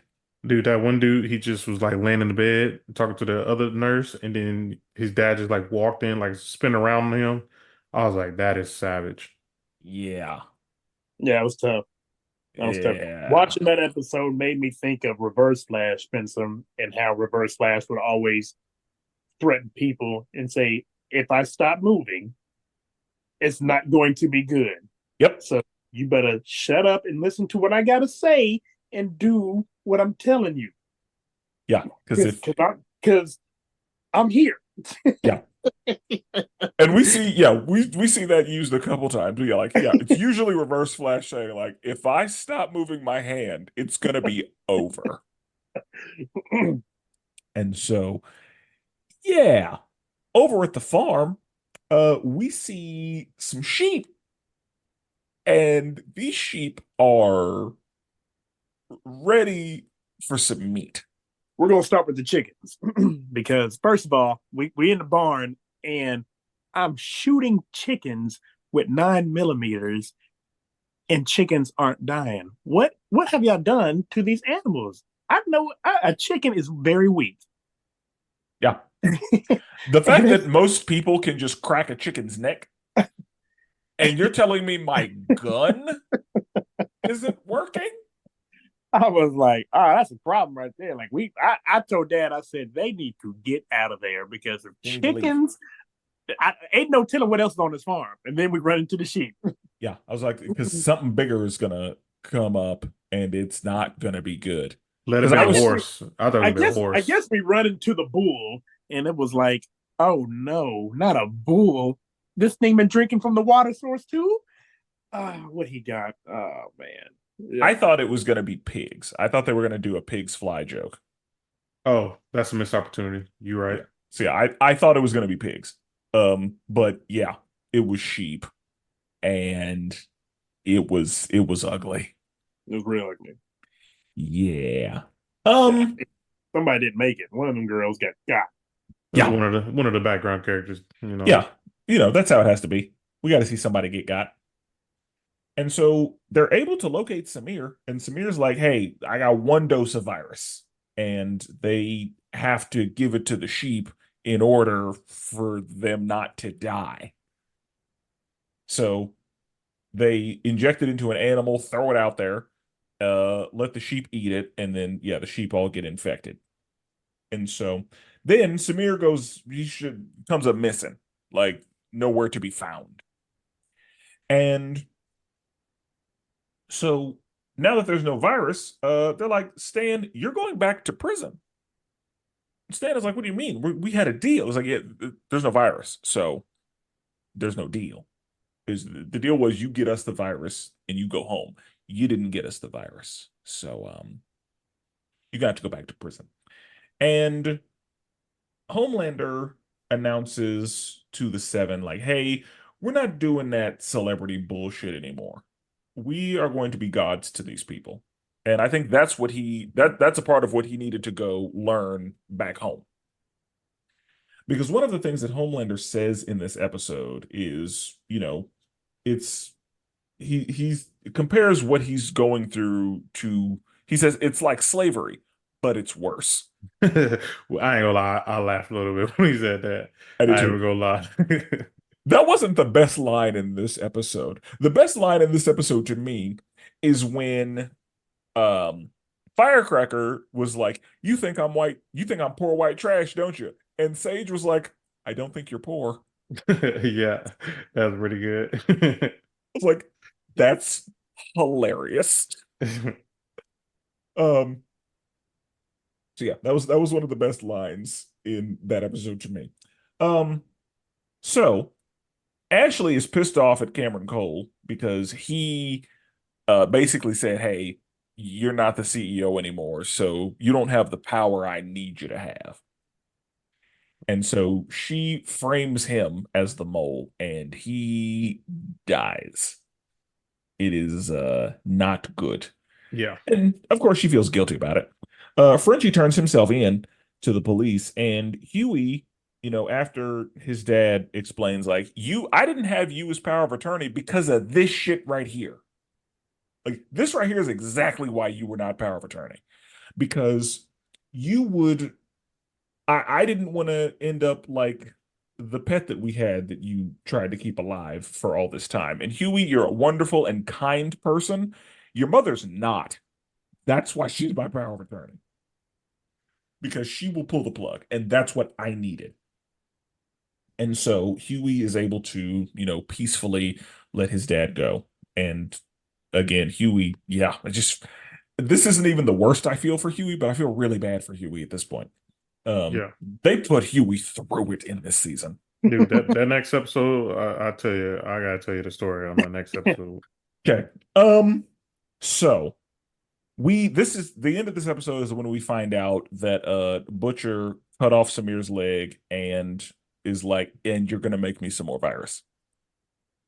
What happened to the virus? What have they been doing with the virus? We just don't know. What do you mean? Yeah, what do you mean? It's the one from Gen V. Yeah, but what has she been doing with the virus? Like since the Newman? time she took it? Yeah, since she's taken it, what has she been doing with it? Do we just not know that yet?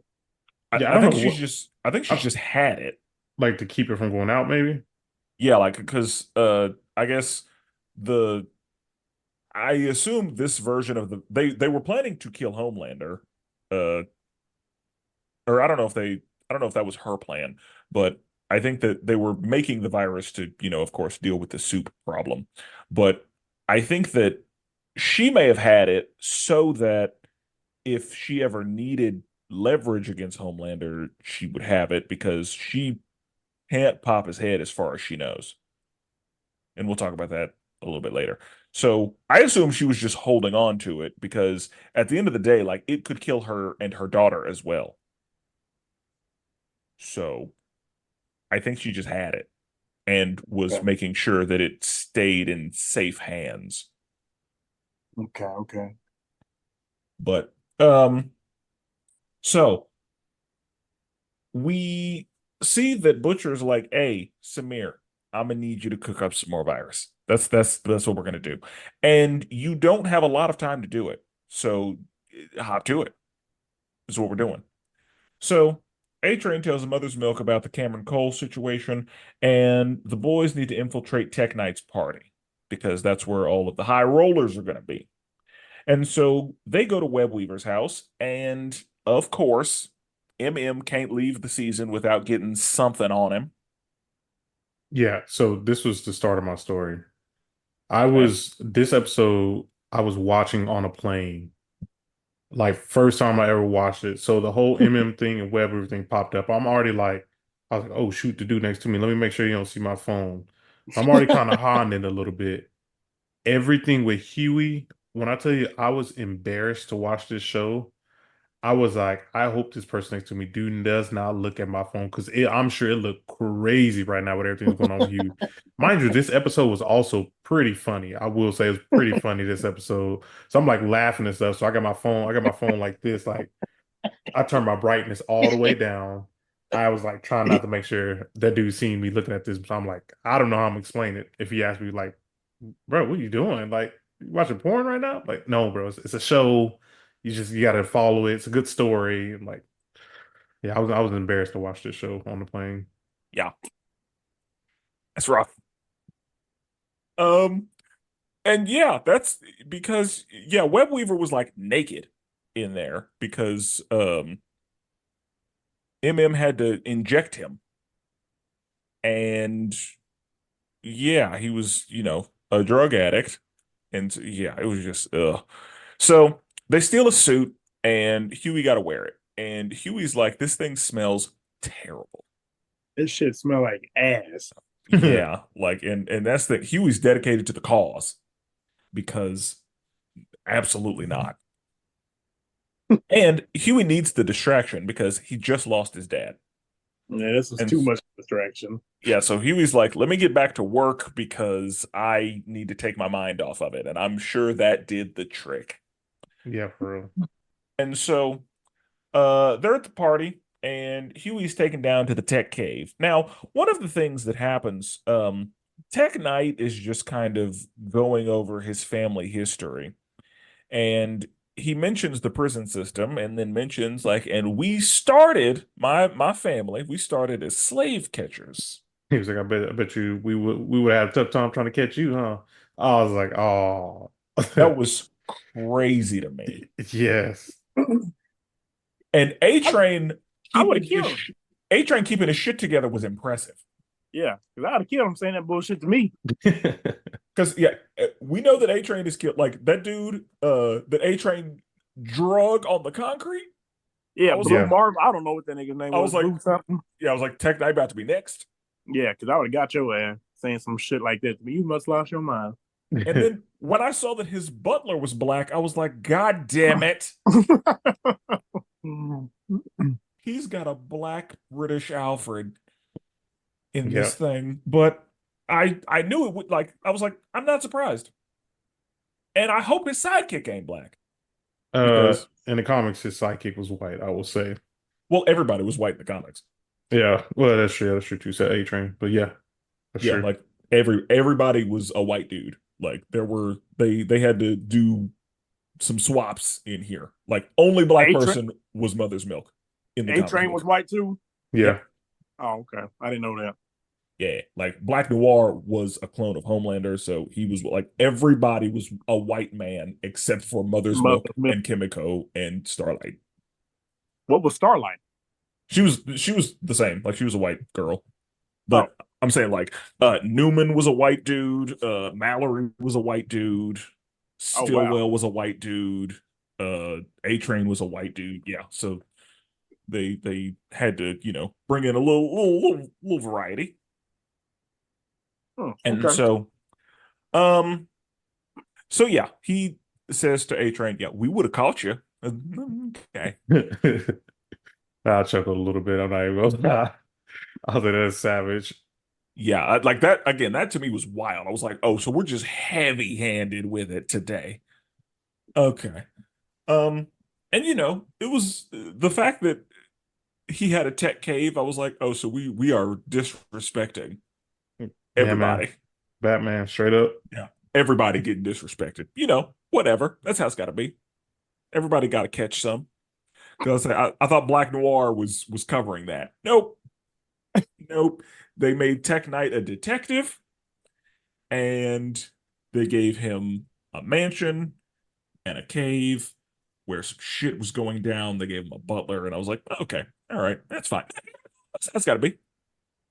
So, um, Huey is taken down to the tech cave, and there's no communication down there. And so, uh, Annie's like, no, we're going in to get him because I don't like this. And so the three of them, Kimiko, Mother's Milk, and Annie, have to break into the party. Annie runs into Firecracker, and Annie's like, hey, my bad. I know that last time I saw you, I was putting these paws on you. I'm so sorry about that. But also, you released my medical records and shit. And so Firecracker is like, fuck you and your apology. And so she's like, okay. And, she has to knock her ass out. Um, and this is the first time we see Huey get sexually assaulted. Mm, mm, mm, And because Ashley makes her way down there. mm, mm, And mm. Ashley's a um, VIP member to Tech Mansion. yeah, Ashley is about it, I guess. And so Huey is just getting, again, just assaulted. And the assault was one thing, but whenever Ashley Oh, got what she needed and then went over to the front of Huey mm, mm, mm. and just Wipe that rubbed man down. rubbed his face, I was like, oh, I did. Oh God. I didn't need that part. Yeah, that was. The suit already smelled like ass, like man ass. Maybe that made it smell a little better. I don't even think so. I, I just I didn't need it. Yeah. Because yeah, when I was like, that's because episode 6 is when Herogasm was. And so whenever Huey got down to the tech cave, I just kept and we saw that his other sidekick was chained up. I was like, how far is this gonna go? How far is this gonna go? What is Huey gonna have to live through? Because I was like, I think Huey's gonna leave this room with a scar or two. And so yeah, Huey again. I that was the thing that got me. But um, you know, Huey eventually Tech Knight figures out that it's not Webweaver, and Mother's Milk is able to find the room to get into the tech cave because Huey was giving clues as he was making his way there, luckily. And they see Sage, and Sage gets shot in the head, and Mother's Milk has a panic attack. So, luckily, A Train is called in. Hey, get his ass to the hospital. And whenever A Train drops Mother's Milk off at the hospital, he sees a kid. And that kid looks at him like he's an actual hero. And A Train says, like, that is the best I have felt across this entire, like, across my life. Like, Yeah, that's a moment because where I actually felt like a hero. he's never done anything heroic because everything has been staged. Yep. And so, yeah, whenever he was like, I actually saved somebody's life and I actually saw a kid look at me in a heroic way as I was doing something that actually mattered. Yeah. that's when, because I saw A Train see the kid and feel that. And I was like, God damn it, I think I like A Train. That was when I was like, shit, yeah, okay, I forgive you. Because you were a piece of shit before this season. And so, Who Jordan in the comic? Who was the most piece of shit? I would definitely still say Homelander. Okay, yeah, Homelander for sure. But out of Homelander was the deep Uh, translucent or was honestly, what? the Deep was the least piece of shit in the comic yeah, book. I would say I got up to I finished volume 2, which is like 12 issues in. I would probably say, Honestly, it might be Black Noir. yeah, Because he either don't Black talk. Noir, but also Butcher is also a piece Oh, of which shit is too. pretty, yeah. In the comic book, Black Noir is a clone of Homelander, and Black Noir does a bunch of heinous shit as Homelander to fuck with Homelander. So, because he's a clone of Homelander, like he, did all of these terrible, awful crimes and then like took pictures and then showed them to Homelander, being like, "Hey, look what you did." And Homelander's like, "I do not remember doing any of this," because he actually did. Look what you did. Yeah. And so this, Okay. sends Homelander spiraling, and eventually Homelander and Black Noir fight, but Black Noir was made as a more powerful version of Homelander to kill Homelander if he needed to. So Right. uh Black Noir walks away from that fight Okay. and I just Homelander want to know dies. out of the seven Out because of the core seven. yeah. I don't think Translucent is in the comic. In the beginning, I don't think so because I don't think I've seen them yet. Yeah, like Oh, I don't think I think Translucent was like added to the show okay. because the reason that A Train and Starlight were brought in is because two other superheroes died, and so they needed to be replaced. And so I think Translucent was in this season as somebody for Starlight to replace. Okay. Okay. Because I think the one of the original members that got replaced was a Martian of some kind, like some version of Martian Manhunter. Um, so yeah. Uh, so yeah, Mother's Milk gets taken to the hospital, and Kimiko uh and Annie are able to get down there and save Huey because it was about to get ugly for Huey. Um, before the rest of what happens in the tech cave goes on, Homelander gets all the heavy hitters together, and he's like, "Hey, we're gonna overthrow the government. Like that's what we're gonna do." Sage has a great, wonderful plan, and because they start asking all these questions, legitimate questions that Homelander's like, "I don't know. Yeah, it's pretty hilarious. Yeah.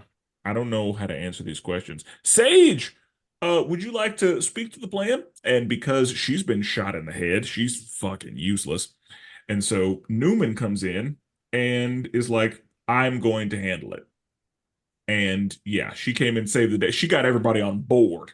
Like she went into full politician mode, but also was like speaking from the heart a little bit, but was also playing the game. Like it was like she was playing chess in that conversation. Like she knew how to work the room. So, Honestly, I probably would vote for Newman if she was real. well, she's based on AOC. So yeah, like that's the whole like that's kind of what you're supposed that's how you're supposed to feel. Because you're of course you're seeing all the behind the scenes shit, but up front, like yeah, like that's who you want. And even with some of the behind the scenes shit, you're like, she's not the worst person. No. Ain't the word.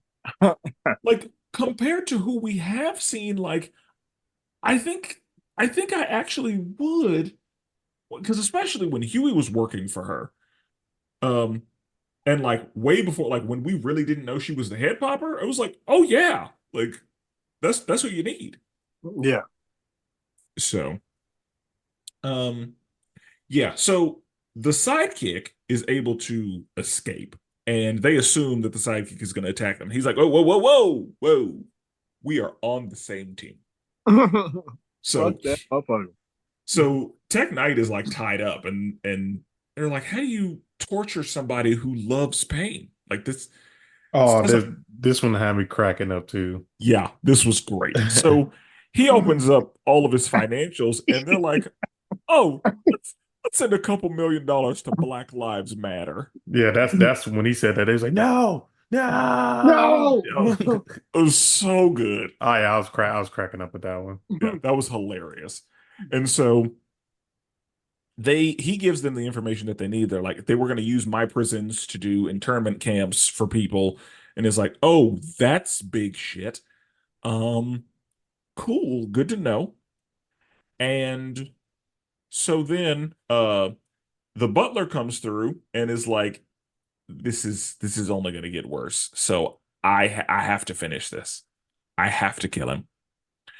And I'm sure that the boys are like, cool, that's one less thing we got to do. All right. I And don't I give a guess fuck about him. and I guess the sidekick just went into the sunset. Like we don't know who was even in there.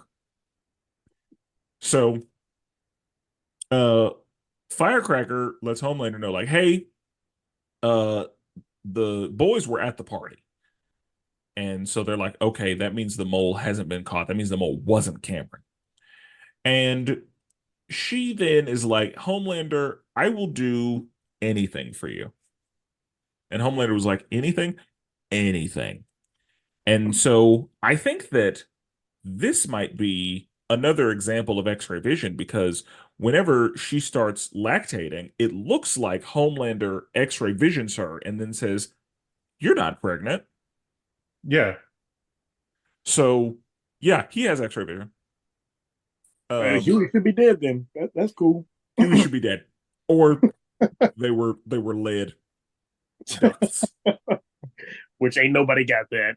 Yeah, no.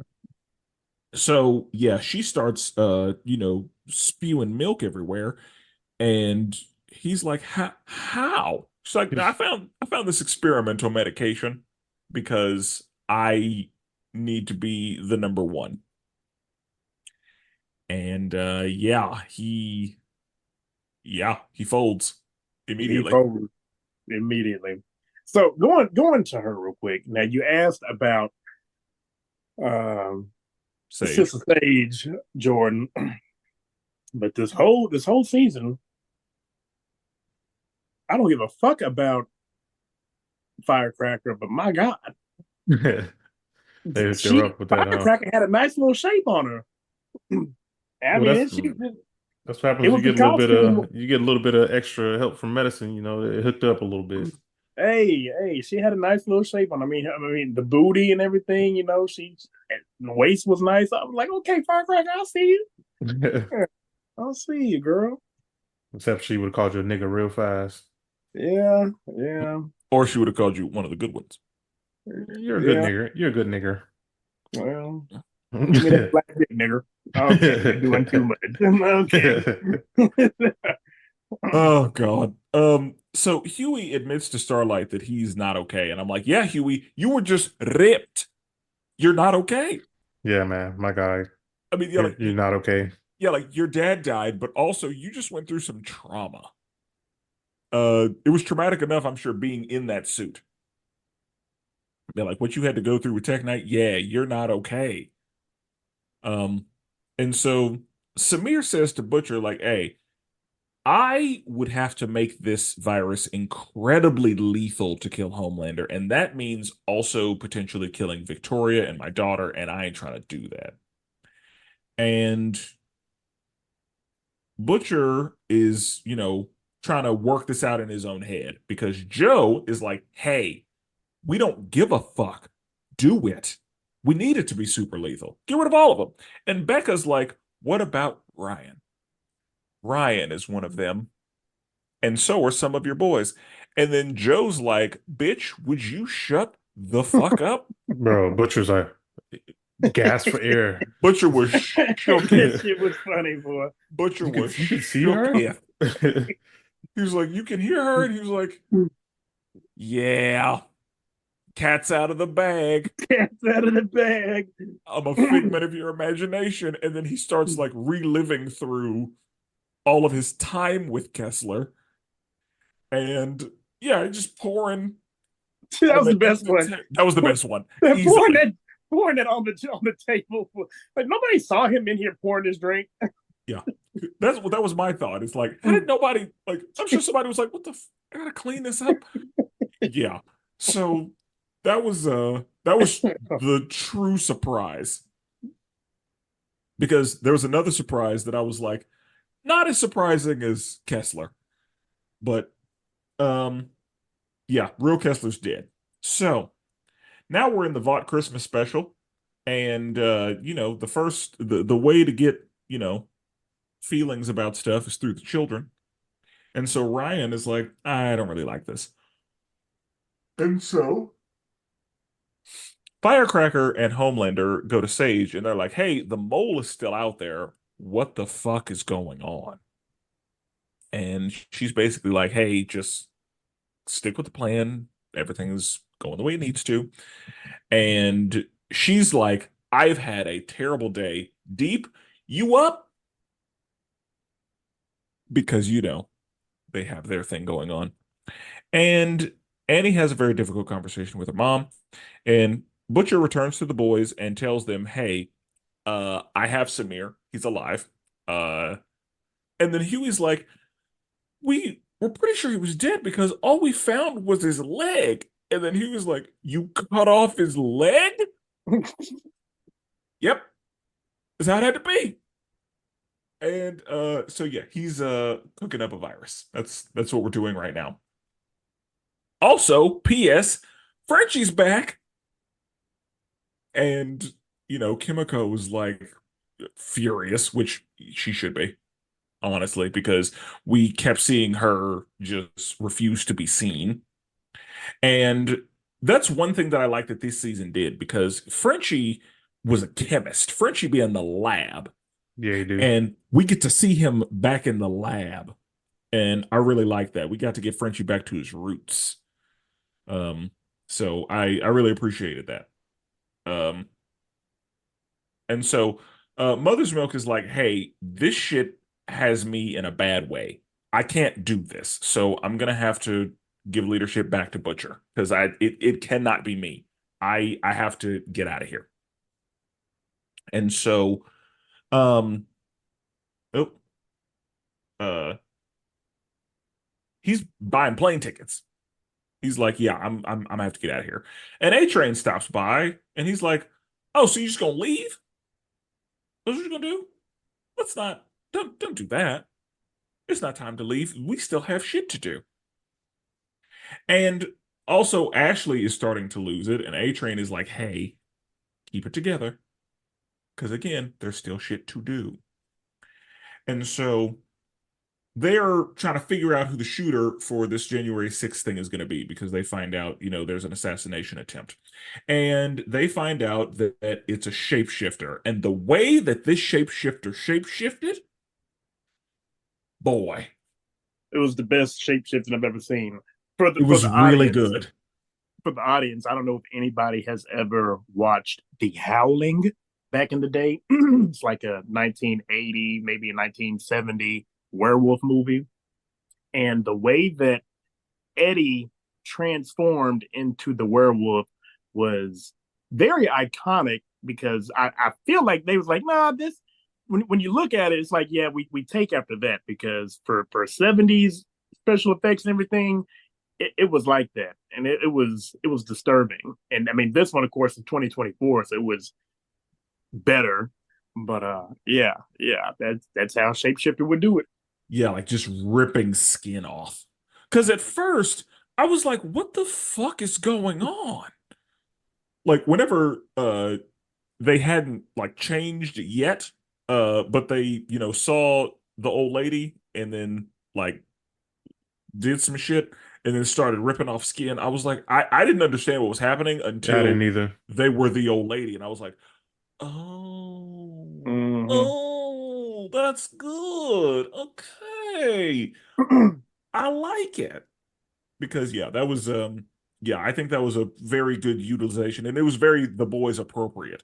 Like this episode had a lot of what I like as far as obscene, gross stuff from The Boys. Like this episode had that in an appropriate way, I think. Yeah. And this was one of those things, is like the shapeshifter just like ripping off its face. Um, and so, but also this episode had the thing where I was like, we no, that was too much. So that happened with the interrogation of Web Weaver, because Firecracker's like, hey, Web Weaver's the mole.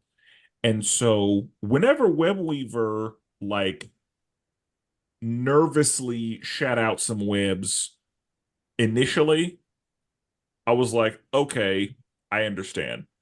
The second time, I was like, okay, that's fine.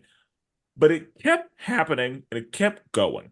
And that's the main thing. That's the one thing I was like, we what are we doing? We're Yeah, just they did it too many times. yeah, it was too much. It happened too long. It was way too much. I was like, we don't need to do that. I mean, even Homelander was like, "Yo, you're doing that's too Yeah, much."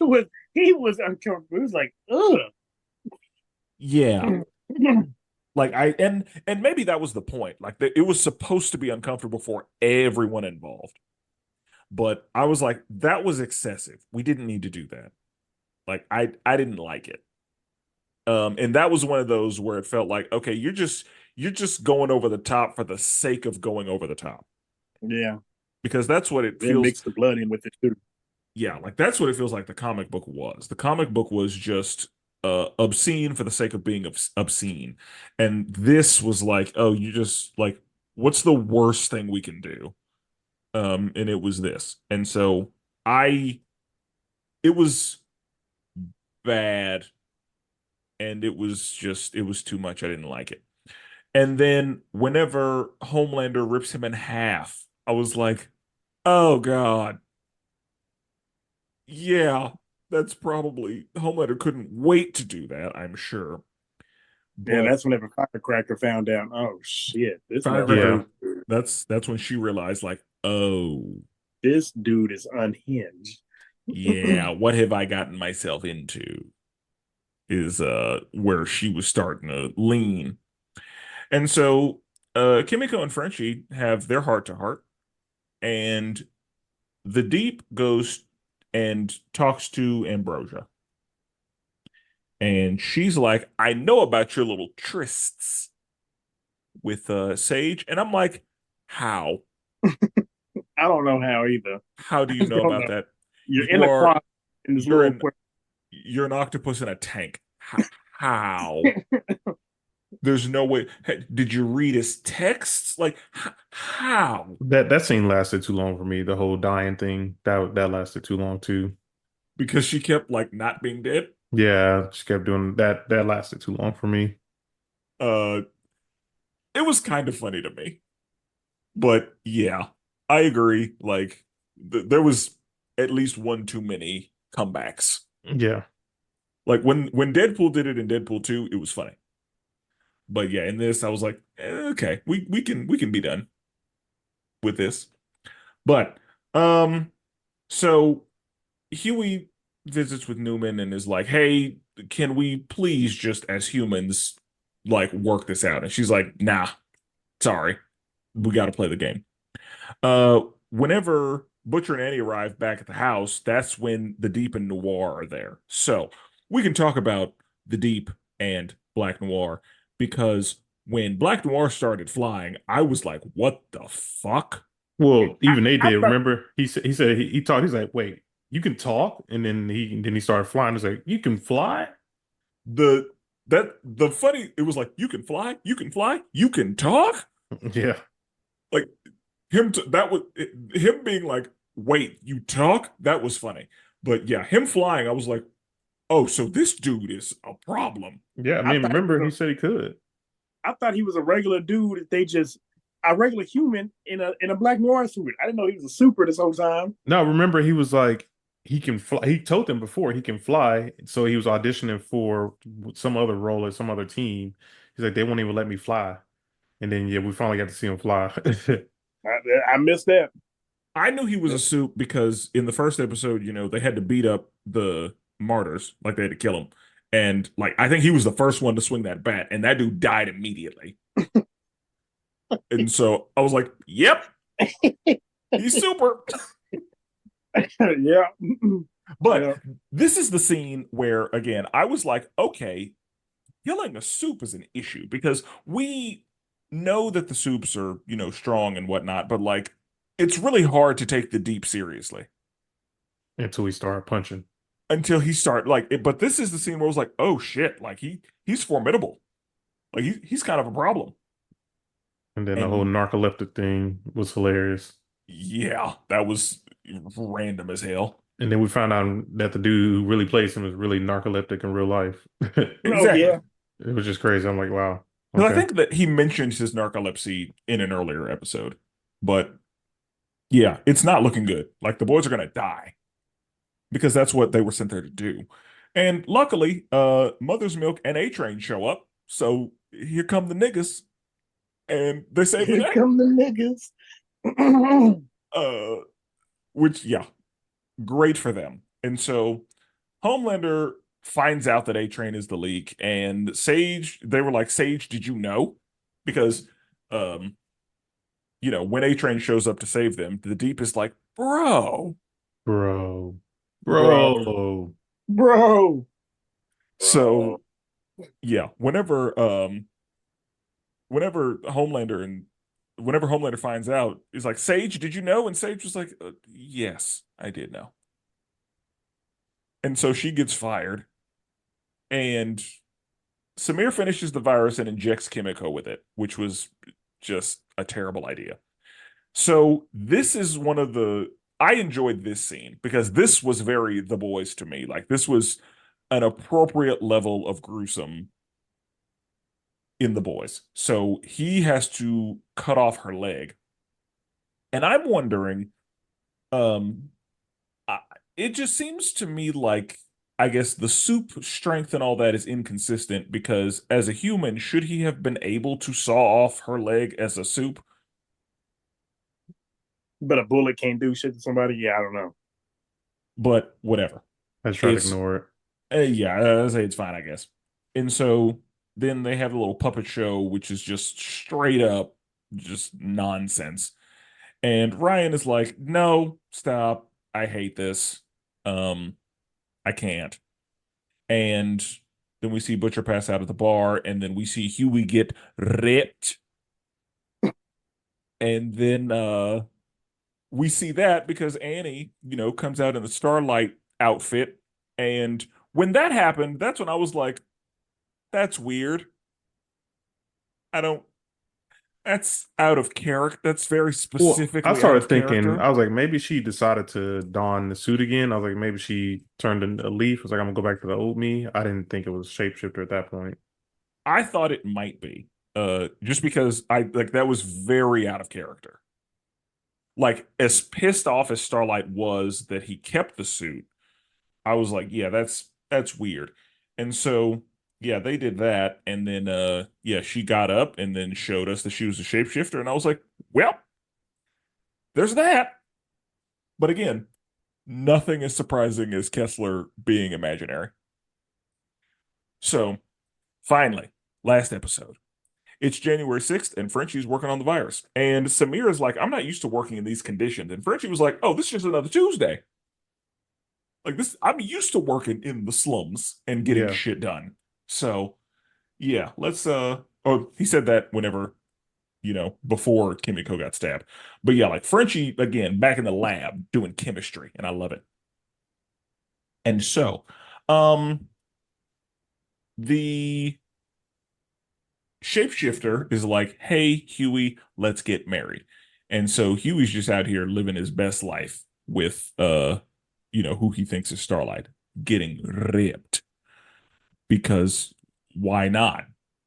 And so Butcher wakes up in the hospital and Kessler's like, hey, we should in fact kill all of them. All of them, every single one of them. Just some, some mild genocide. I think that's the answer here. And Mallory shows up, and Homelander finds the picture of Butcher and Becca in Ryan's stuff, and Homelander starts just breaking shit. And so Ryan's like, you know what? I don't need to be here. Obviously, you're mad, so I'm just gonna leave. And so, uh, this is when the shapeshifter goes back to where Annie is because we see the shapeshifter starting to melt a little bit. And so she's like, I need a little more Annie, I need a little more juice to maintain this look. And so that's when they have this conversation. And this is where we find out that she's not just a shapeshifter. She's got a little bit of rogue in there too. Like she takes some memories. She doesn't necessarily take on personality traits, and that's what allows Huey to figure it out, is the fact that yes, she's got Starlight's memories, but she's the shapeshifter is still itself. And Yeah. so it still has its own personality, but along with Starlight's memories. And is talking to Starlight about like, hey, you are justifying all of the terrible shit that you've done in your own head, but you've still done terrible shit and you've blamed it on other people. And so um we see that Homelander and Newman appear on Firecracker's talk show, and Homelander's tired of the bullshit. And so Homelander is like, hey, everyone, world, guess what? Newman is a soup. And she tries to politic her way out of it. And then he hits her ass with that laser. Now, when he hit her with the laser, her eyes turned white, which is usually blood magic. Did do you think that her eyes turned white because he lasered her?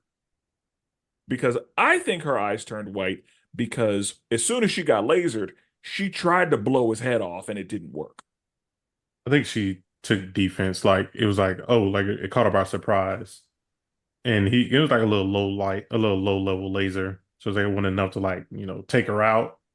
Cause I'm like, is she really that invulnerable to his heat laser at full blast? Well, I mean, the fact that she brushed off a gun bullet means that she might be. Like, he may have to put his hands on her, but she may be able to take a laser. Gotcha. Because Yeah, I took it was like just like a surprise to her. It was like a surprise activation. okay, because I was like, I wonder if she tried to blow his head and she couldn't because he's Homelander. Because that whole idea was explored, not explored, but like addressed in the last season. Because he said to her, like, you can try to blow my head off and you can see what happens. Because neither of us know if you can do it. And so I wonder if that was her trying or if it was just like oh shit. And A so defense thing. Yeah. yeah, Now because that's what surprised me. When he did that shit, I wasn't ready for that. I was like, because oh damn. he be lasering people quick in this season. I was like, shit, Yeah, I wasn't ready. you just fucked up the whole world with I wasn't ready. that.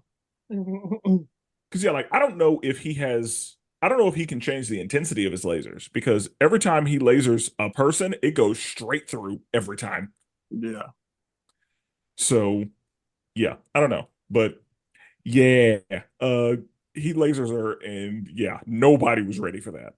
Except for Firecracker. Firecracker just started going. Like she you know, just got right back on script.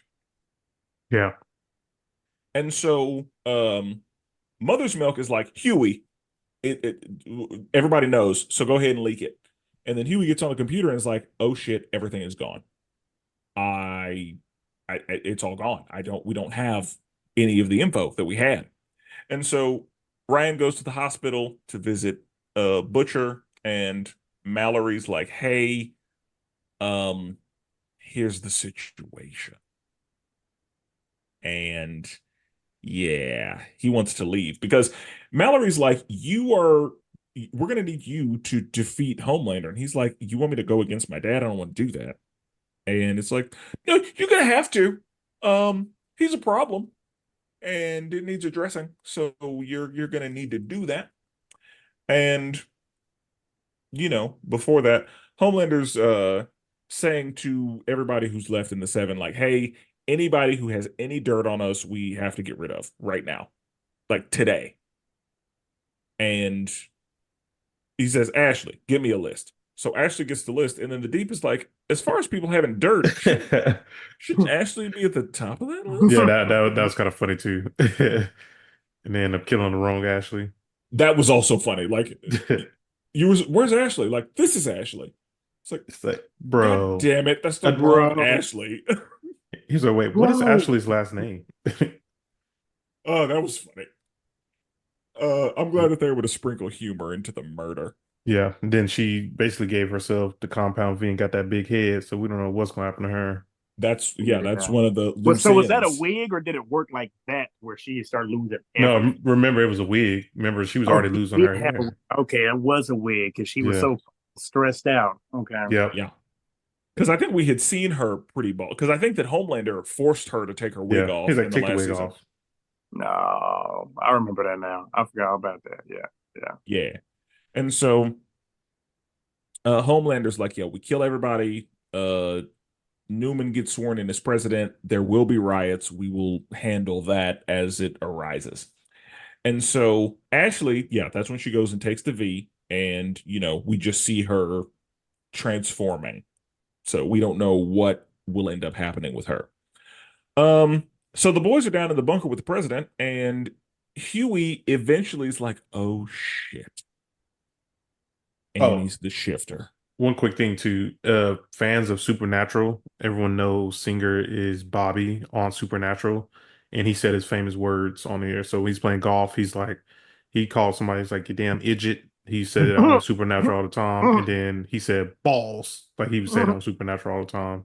And it's crazy is Jensen Ackles was also the star of Supernatural. And Yep. then Eric Kripke wrote The Boys, and he also wrote Supernatural. So it's like he brought in these other people who played in Supernatural to be in the Boys. I love it. Yeah. So Huey says to Mother's Milk, like, hey, don't act weird, but Annie's the shifter. And so Mother's Milk is the one keeping his shit together. And Huey can't. Like, Huey's the one who gives it away. And so the shifter just starts killing people. Like, it's ugly. And the shifter, again, like, proof that these suits are a problem because they're shooting the shifter, not bothered. Like, just taking the bullets. So Shifter's just fucking up everybody. And then Annie is able to escape and is able to save the day. Now, I don't know how the fuck Annie knew where they were because they were in the presidential bunker. So how the fuck did Annie I feel get like there? she probably knew the plan. Like this probably has already been a plan before to like this is where the president would go, just in case Newman, got wild. But Okay. how did she get? All right, okay, because you Yeah. ain't getting down there if we didn't let you in. But that's cool. But also, she got her powers back. But she didn't have them back yet. No, she didn't have him back yet. No. Oh, yeah. Well, But- she didn't have her light powers. I guess she still Yeah, has. she's still strong. Yeah, she's still strong. And so we see that, Annie is able to kill the shifter, luckily. And then Annie is furious at Huey for what she thinks is just having a good old time. Now, of course, whenever Scott was fucking the clone of Gene and Gene was mad, we were like, Gene, Yeah. it was you though. Like Yeah. you can't really be mad at him because it was you. And this was worse. Oh, actually, no, this is the same exact thing. Memories and everything. Yeah, like Annie, it was you. It was you. So Why are you so, mad like, at me? No, and that's the thing. I understand why she was mad because in her mind, it's like, why didn't you realize that the shifter wasn't me? And also, Annie has been dealing with her own depression. Annie has been going through a lot as well. She got, her medical records leaked. And so Annie's not okay. And so Annie being pissed initially, like Annie, I was like, it took me a minute, but I was like, Annie, You're allowed to feel that. And I'm glad that later she was like, you're getting tested. Yeah, me and Dad said that too. We was glad. It was like good. That means that you in, and he was happy too. He was like, "Oh, I'm still in this thing." Yeah. Okay, yeah. Cause getting tested, you know what that means? I'm still about to beat that thing up later. You already know. Yeah. And I was like, Huey needs a win. Please do not break up with Huey. Huey has been through enough. Huey has been getting ripped for 10 days. And so please do not end this. This was not Huey's fault. Um, and so yes, luckily Huey was able to defend himself, and she was like, all right, you're getting tested because I don't know what that thing gave you. And so Newman calls Huey this time because earlier Huey went to go see Newman to reason with her. This time, Newman calls Huey and is like, I can trust no one on earth except for you. And I need you to get me out. How I am telling you that you can trust me is I will give you the location of my daughter, and you know that I do not play around with that. So I need you and your boys to get me out because I can't do this anymore. Cool. Okay. So, uh, the seven start killing people, and um, Frenchie and Kimiko like have their moment in this episode. This is when Kimiko is like, "Hey, we're both a little fucked up, but I think that you deserve to be happy. You think that I deserve to be happy. I didn't want you with that gay nigga anyway. I wanted you to be with me. So let's do this." And yeah, they share a moment. And then Grace Mallory dies because Ryan is like, I want to leave. And she's like, nope, I can't let you leave. And so she dies and Yeah. Ryan leaves. And that's when Butcher's like, you know what? All right, Kessler, take the wheel. And when Kessler took the wheel, he didn't have sick eyes or anything. Like, he's just fine when Yeah. Kessler was driving. Yeah, it's like that full compound V just took over and like killed everything. Yeah. And so the boys get Newman and her daughter, and Butcher's like, no, no, no deals, none of that shit, because Kessler's driving. And that's when, he does the fucking tentacle uh shit and just rips her That in. same shit that rabbit did. Yeah, just rips her in half. Is that the same in Umbrella Academy? That's what the Asian one had. Was that the same power? He number 6. I don't. That's been so long since I watched that show. I couldn't get into it, but I yeah, I want know to say that. he was 6. Yeah. But yeah, I think it's the same shit he had. Yeah. And Jordan, I'm mad that Newman is dead because Oh, I agree. Victoria, bad. she's so pretty. That is She a is. beautiful woman. And now I can't look at her no more. I'm like, why would y'all kill her? I when know. Larry texted me that, I was like, Larry, you're mad that she's dead because she was cute. No, I agree with That's why Larry. you're mad? No, I agree with Larry. Absolutely. That's I felt that. Oh, absolutely. You can't put Rihanna in the movie and then kill her off. I'm Yeah, like, boy, mad. like, Like, what are we doing here? yeah. Not Newman, not my baby. I'm mad no. she's dead because I really liked her character and she brought something to the show I that mean, I like the character too. I liked everything about her. That's why I'm mad. Because she was cute and everything else. Yeah, yep. all right. Mhm. And also, speaking of cute, in this episode, Firecracker's coughing and shit. Oh yeah, Oh my he's like, God. can you scoot down a little bit That more? shit was funny. That bitch was sick. And he was Yeah. like, ugh. Yeah, You remember how Goku said ew to Gohan on that one little stupid posse? He was like, ew. it was really That funny. shit had me dying. She was coughing and he was like, what the fuck is wrong with you? He's like, it's the medicine. Yeah, it's just the medicine. He's like, And no, get down. yeah, he was Scoot like, out. ew, get away from me. You're getting it. Ew, go over there. Yeah, that's pretty funny. Yeah, get away from me. Oh God. Woo, boy, she felt so little. Yeah, it was really funny, honestly. And so, Newman's dead, and he's like, and Frenchie, give me that fucking virus. And Frenchie is like, Yes, sir. Here you go. Yeah, he punked him. Yeah, I mean that. Yeah, but Like, that's what Frenchie's character is like. So that fit. my grandmama gave me that chain. And so Sage comes in, and this is when we find out Sage is terrifying Oh, I know. because Sage is like, "Oh, everything. This is exactly what I wanted. This is exactly what I planned for." And Homelander was like, "I, I kicked you out, and I disrespected. I treated you like shit." And Sage was like, "No, I knew that you're a piece of shit. That was a part of the plan." You being a piece of shit, you fucking it up, you going rogue, like all that was a part of the plan. There were a couple of snags from some, unexpected folk, but I got everything that I wanted, and I did it just to see if I could Yeah. do it. He was like, why? It's like, I just want to see if I could do it. I'm like, that is terrifying. Yeah, I just want to see if I could. Like that's all yeah. I've been telling people like Sage is the shooter, Homelander is the gun. Is like she is on a whole nother level. I thought Homelander was scary, but I think she might be worse because she's just She doing is it for the fun of the game. she is like Ozymandias type scary.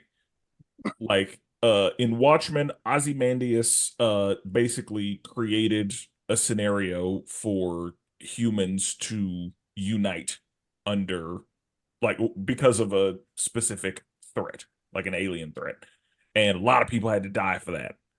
And the amount of planning and, tactical decision making that had to go into that was pretty crazy. And so, yeah, like I think I don't know if that's who she's modeled after, but yeah, this was like an Ozymandias level scheme. Like she was big brain and all that. But yeah, the fact that she was like, yeah, I just, I was bored, so I wanted to see if I could take over the US. And yeah, I used all UMFs to do it. And this is just phase one. That's what was the most scary was whenever she said, and now on to phase two. I was like, oh no. Yeah, because next season supposed to be the last season. Jordan, is that true? Yeah, but I think we get Gen V first before the season 5. Oh, That okay. that makes sense. Because yeah, like Homelander has kind of taken because in the comic book, yeah, like Homelander takes over the White House and kills everybody, essentially. And that's when Black Noir kills him. And yeah. Uh But then at the end we see that the boys ended up getting captured, yes, in this, yeah, all the boys get captured except for Starlight. Um which she got a major power up. She flew off like Iron Man, like she was gone. Yes, she did. You're right. gone. Yes, she did, Jordan. Yeah, that like an Iron Man takeoff. She was gone. That's exactly what that was. And Huey gave her the okay. Huey was like, yeah, go ahead. You need to go. And yeah, that was I think they just took that animation because she even like went straight up and then like went kind of right Right. like That's it what I'm saying. was That was like the Iron Man. straight up Iron Man. Um so yeah, and that's when we see Kate and Sam because is Sam's power just strong nigga? Yeah, I think so. And crazy. Strong, crazy nigga. Yeah, and crazy. But I don't know if Kate has like I don't know if because in Gen V we see him be like, Kate, I don't want to feel anything. And she's like, are you sure? Yeah, And so I wonder if he's still in that probably so. and he's just taking orders. Because I thought he was going to be the new Black Noir. I did too. But yeah, they got some nigga with powers. Yeah, that nigga, he works out good enough to me. Yeah, like he's a great Black Noir, other than his narcolepsy. Um, so yeah. We see that Singer gets arrested because I'm assuming the shifter was somebody was recording him, Yeah, the saying shifter. Yeah, all the shit. Yeah, that shifter got a lot done. Like Sage picked the right one. And we 'Cause, never yeah, we never know what the shifter really looked like. right. the, Because I the, mean, the even shifter the said ship that. said it. Yeah, I don't even remember what I look like. Yeah, the shifter said, I don't remember my own face. And I'm okay never knowing what the shifter looked like. Like I'm good if we never, yeah, like shifters. It's just gonna be a mystery. Yeah. The shifter was that one lady, and then that other one lady, and then that other one lady, and then Annie, and that's it. Yeah. So, yeah, Kimiko got her neck cracked. yeah, all the way. I was like, oh no. yeah, snapped her whole shit, And and that part was making me mad, Jordan. I know you're trying to end that and everything, but that made me mad about Kimiko. Was why are you letting these humans fight the shapeshifter? They can't do anything. Kimiko, you're the only thing that can let them go walk with the president and go do that. You go fight this thing and hold it off. I think yeah, it would have ended either way because we saw she got whipped up on, and And she then did. And I was like, damn, that shapeshifter really, that motherfucker really was it. yeah. But again, no, I agree. Kimiko, get your ass in that paint because what are you doing? What we doing? she knew what she was doing because she got dealt with. She's like, I ain't trying to have no problem with that. Well, yeah, but that's how it had to be. So, and then we see that Homelander gets taken to Soldier Boy's location, Yeah, I can't wait for him to come and back. it's like we'll just have to see what that means. But I will say one of the things that I was so happy about was that A Train got out Yeah, because A Train had me tense. I was like, they're gonna kill him. He's I gonna really thought they die. were going to kill. I thought Homelander was going to get his hands on I him. thought Homelander was gonna find. I was so worried, but the fact that A Train actually got out, I was like, yes, Tech Knight, you can shut the fuck up. You didn't catch him. yeah. If I would bet money, anybody who was going to die this season, it would have been A-Train. Same. I knew A Train was gonna die. Like I just knew it. And so when he lived, I was almost excited. I was like, do I like this nigga now? Like, are we friends? Because I'm really happy that he lived, at least as far as we know. That Hey he man, and his family got out. that's what happens when you have a black man that really ain't doing no honky tonk shit and stuff. It's just you vote for him. Samuel Jackson was doing honky tonk shit, so nah, nigga, you gotta go. But A Train just kind of, he's a superhero. Just he's a super, just like how we would be, and shit happens.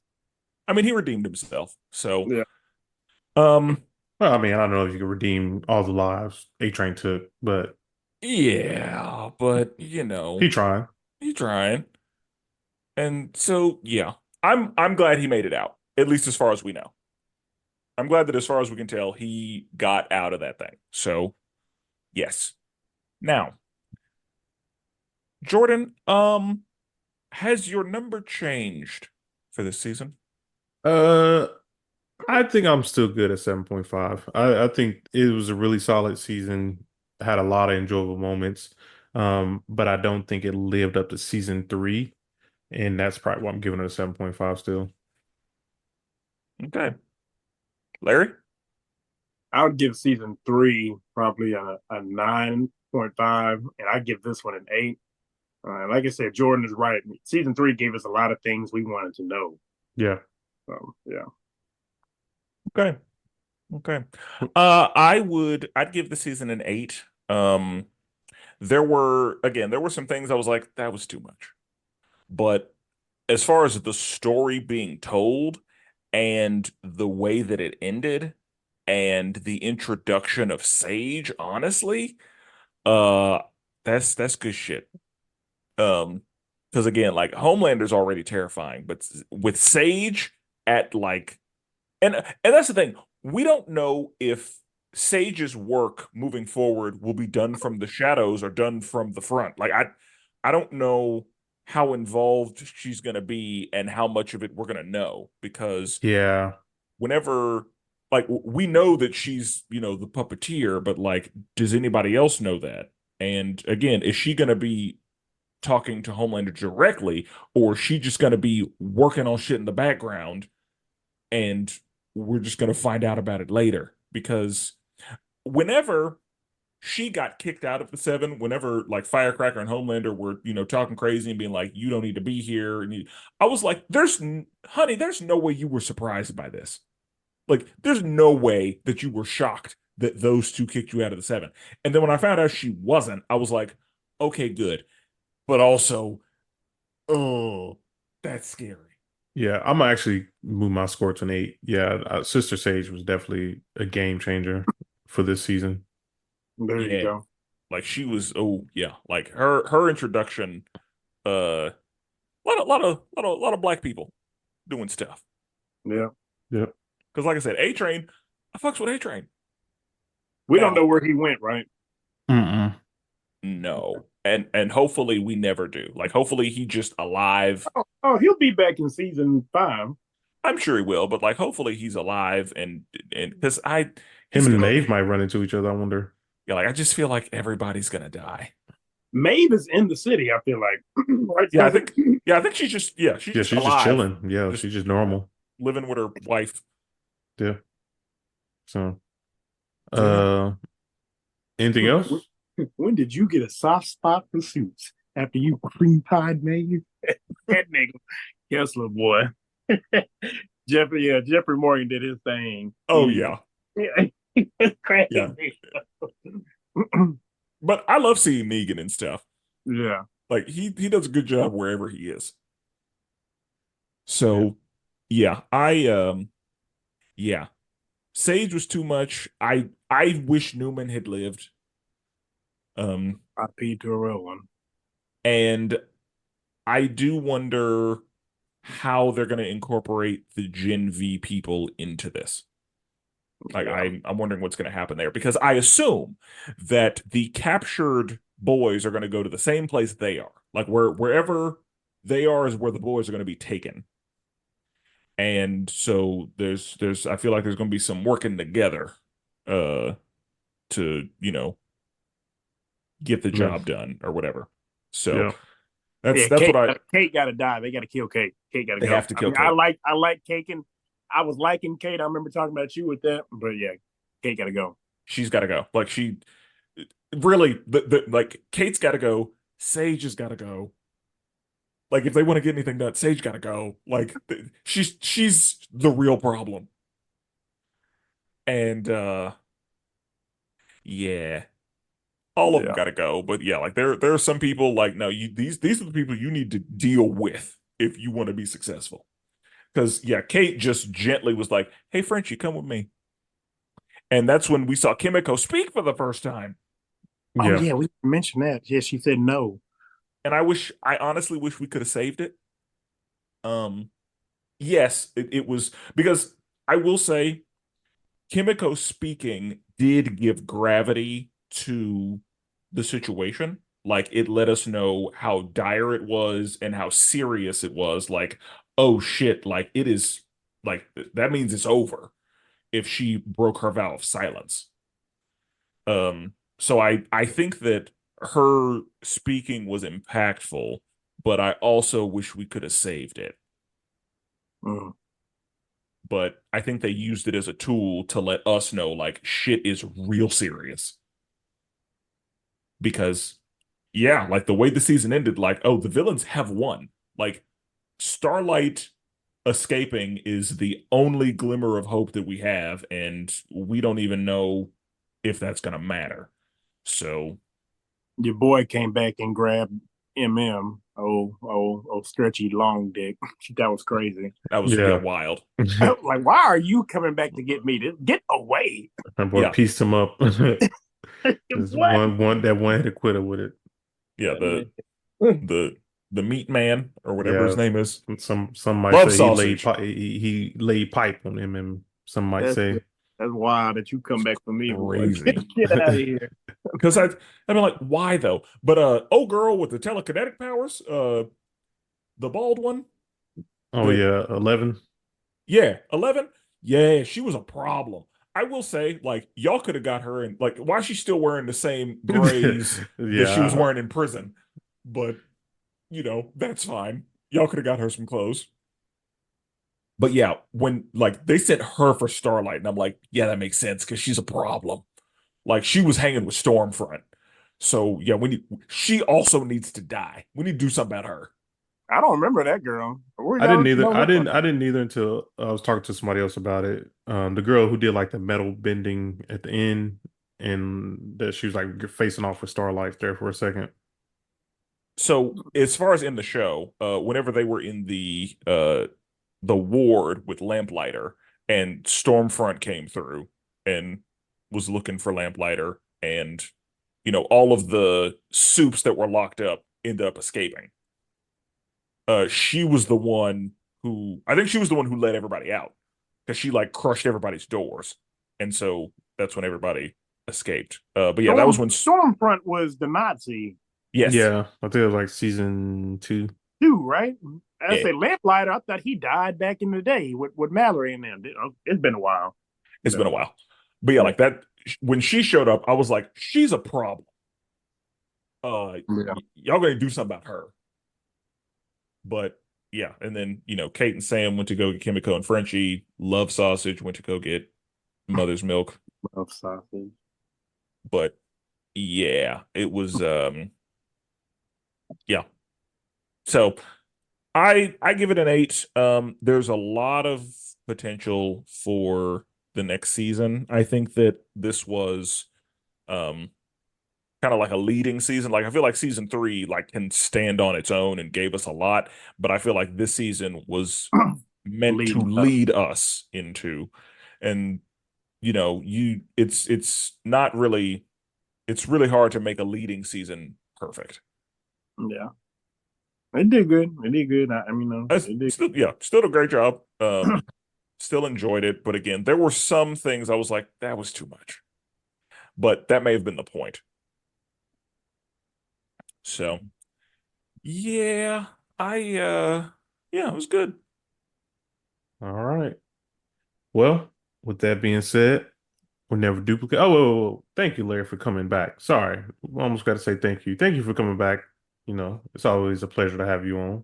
Thank you for busting your ass to get here. Busting my ass to get here. Yeah, we'll have to do it again on just another fun episode. Yeah, y'all needed me on a music episode, to tell you the truth. y'all need me for the music. Yeah. And we need you when we ask the crazy questions too. Yeah, absolutely. I'm ready to do some hot takes and shit like that, Absolutely. I got to get in your ass. I got to get in Brandon's ass about some shit. No Diddy. No Diddy. No Diddy. You stupid. I appreciate you guys for having me on there. It was cool. I enjoyed it. So, yeah. Always welcome. So, like I was saying, we're always, I don't remember saying now. What is it? I forgot what is it. Never duplicate. Oh, yeah. We're never duplicated. Always appreciated. And do I need to say that part? Okay. Nope. I didn't know if I need to say that or not. Yep, we already said it. Forever melanated. Yep.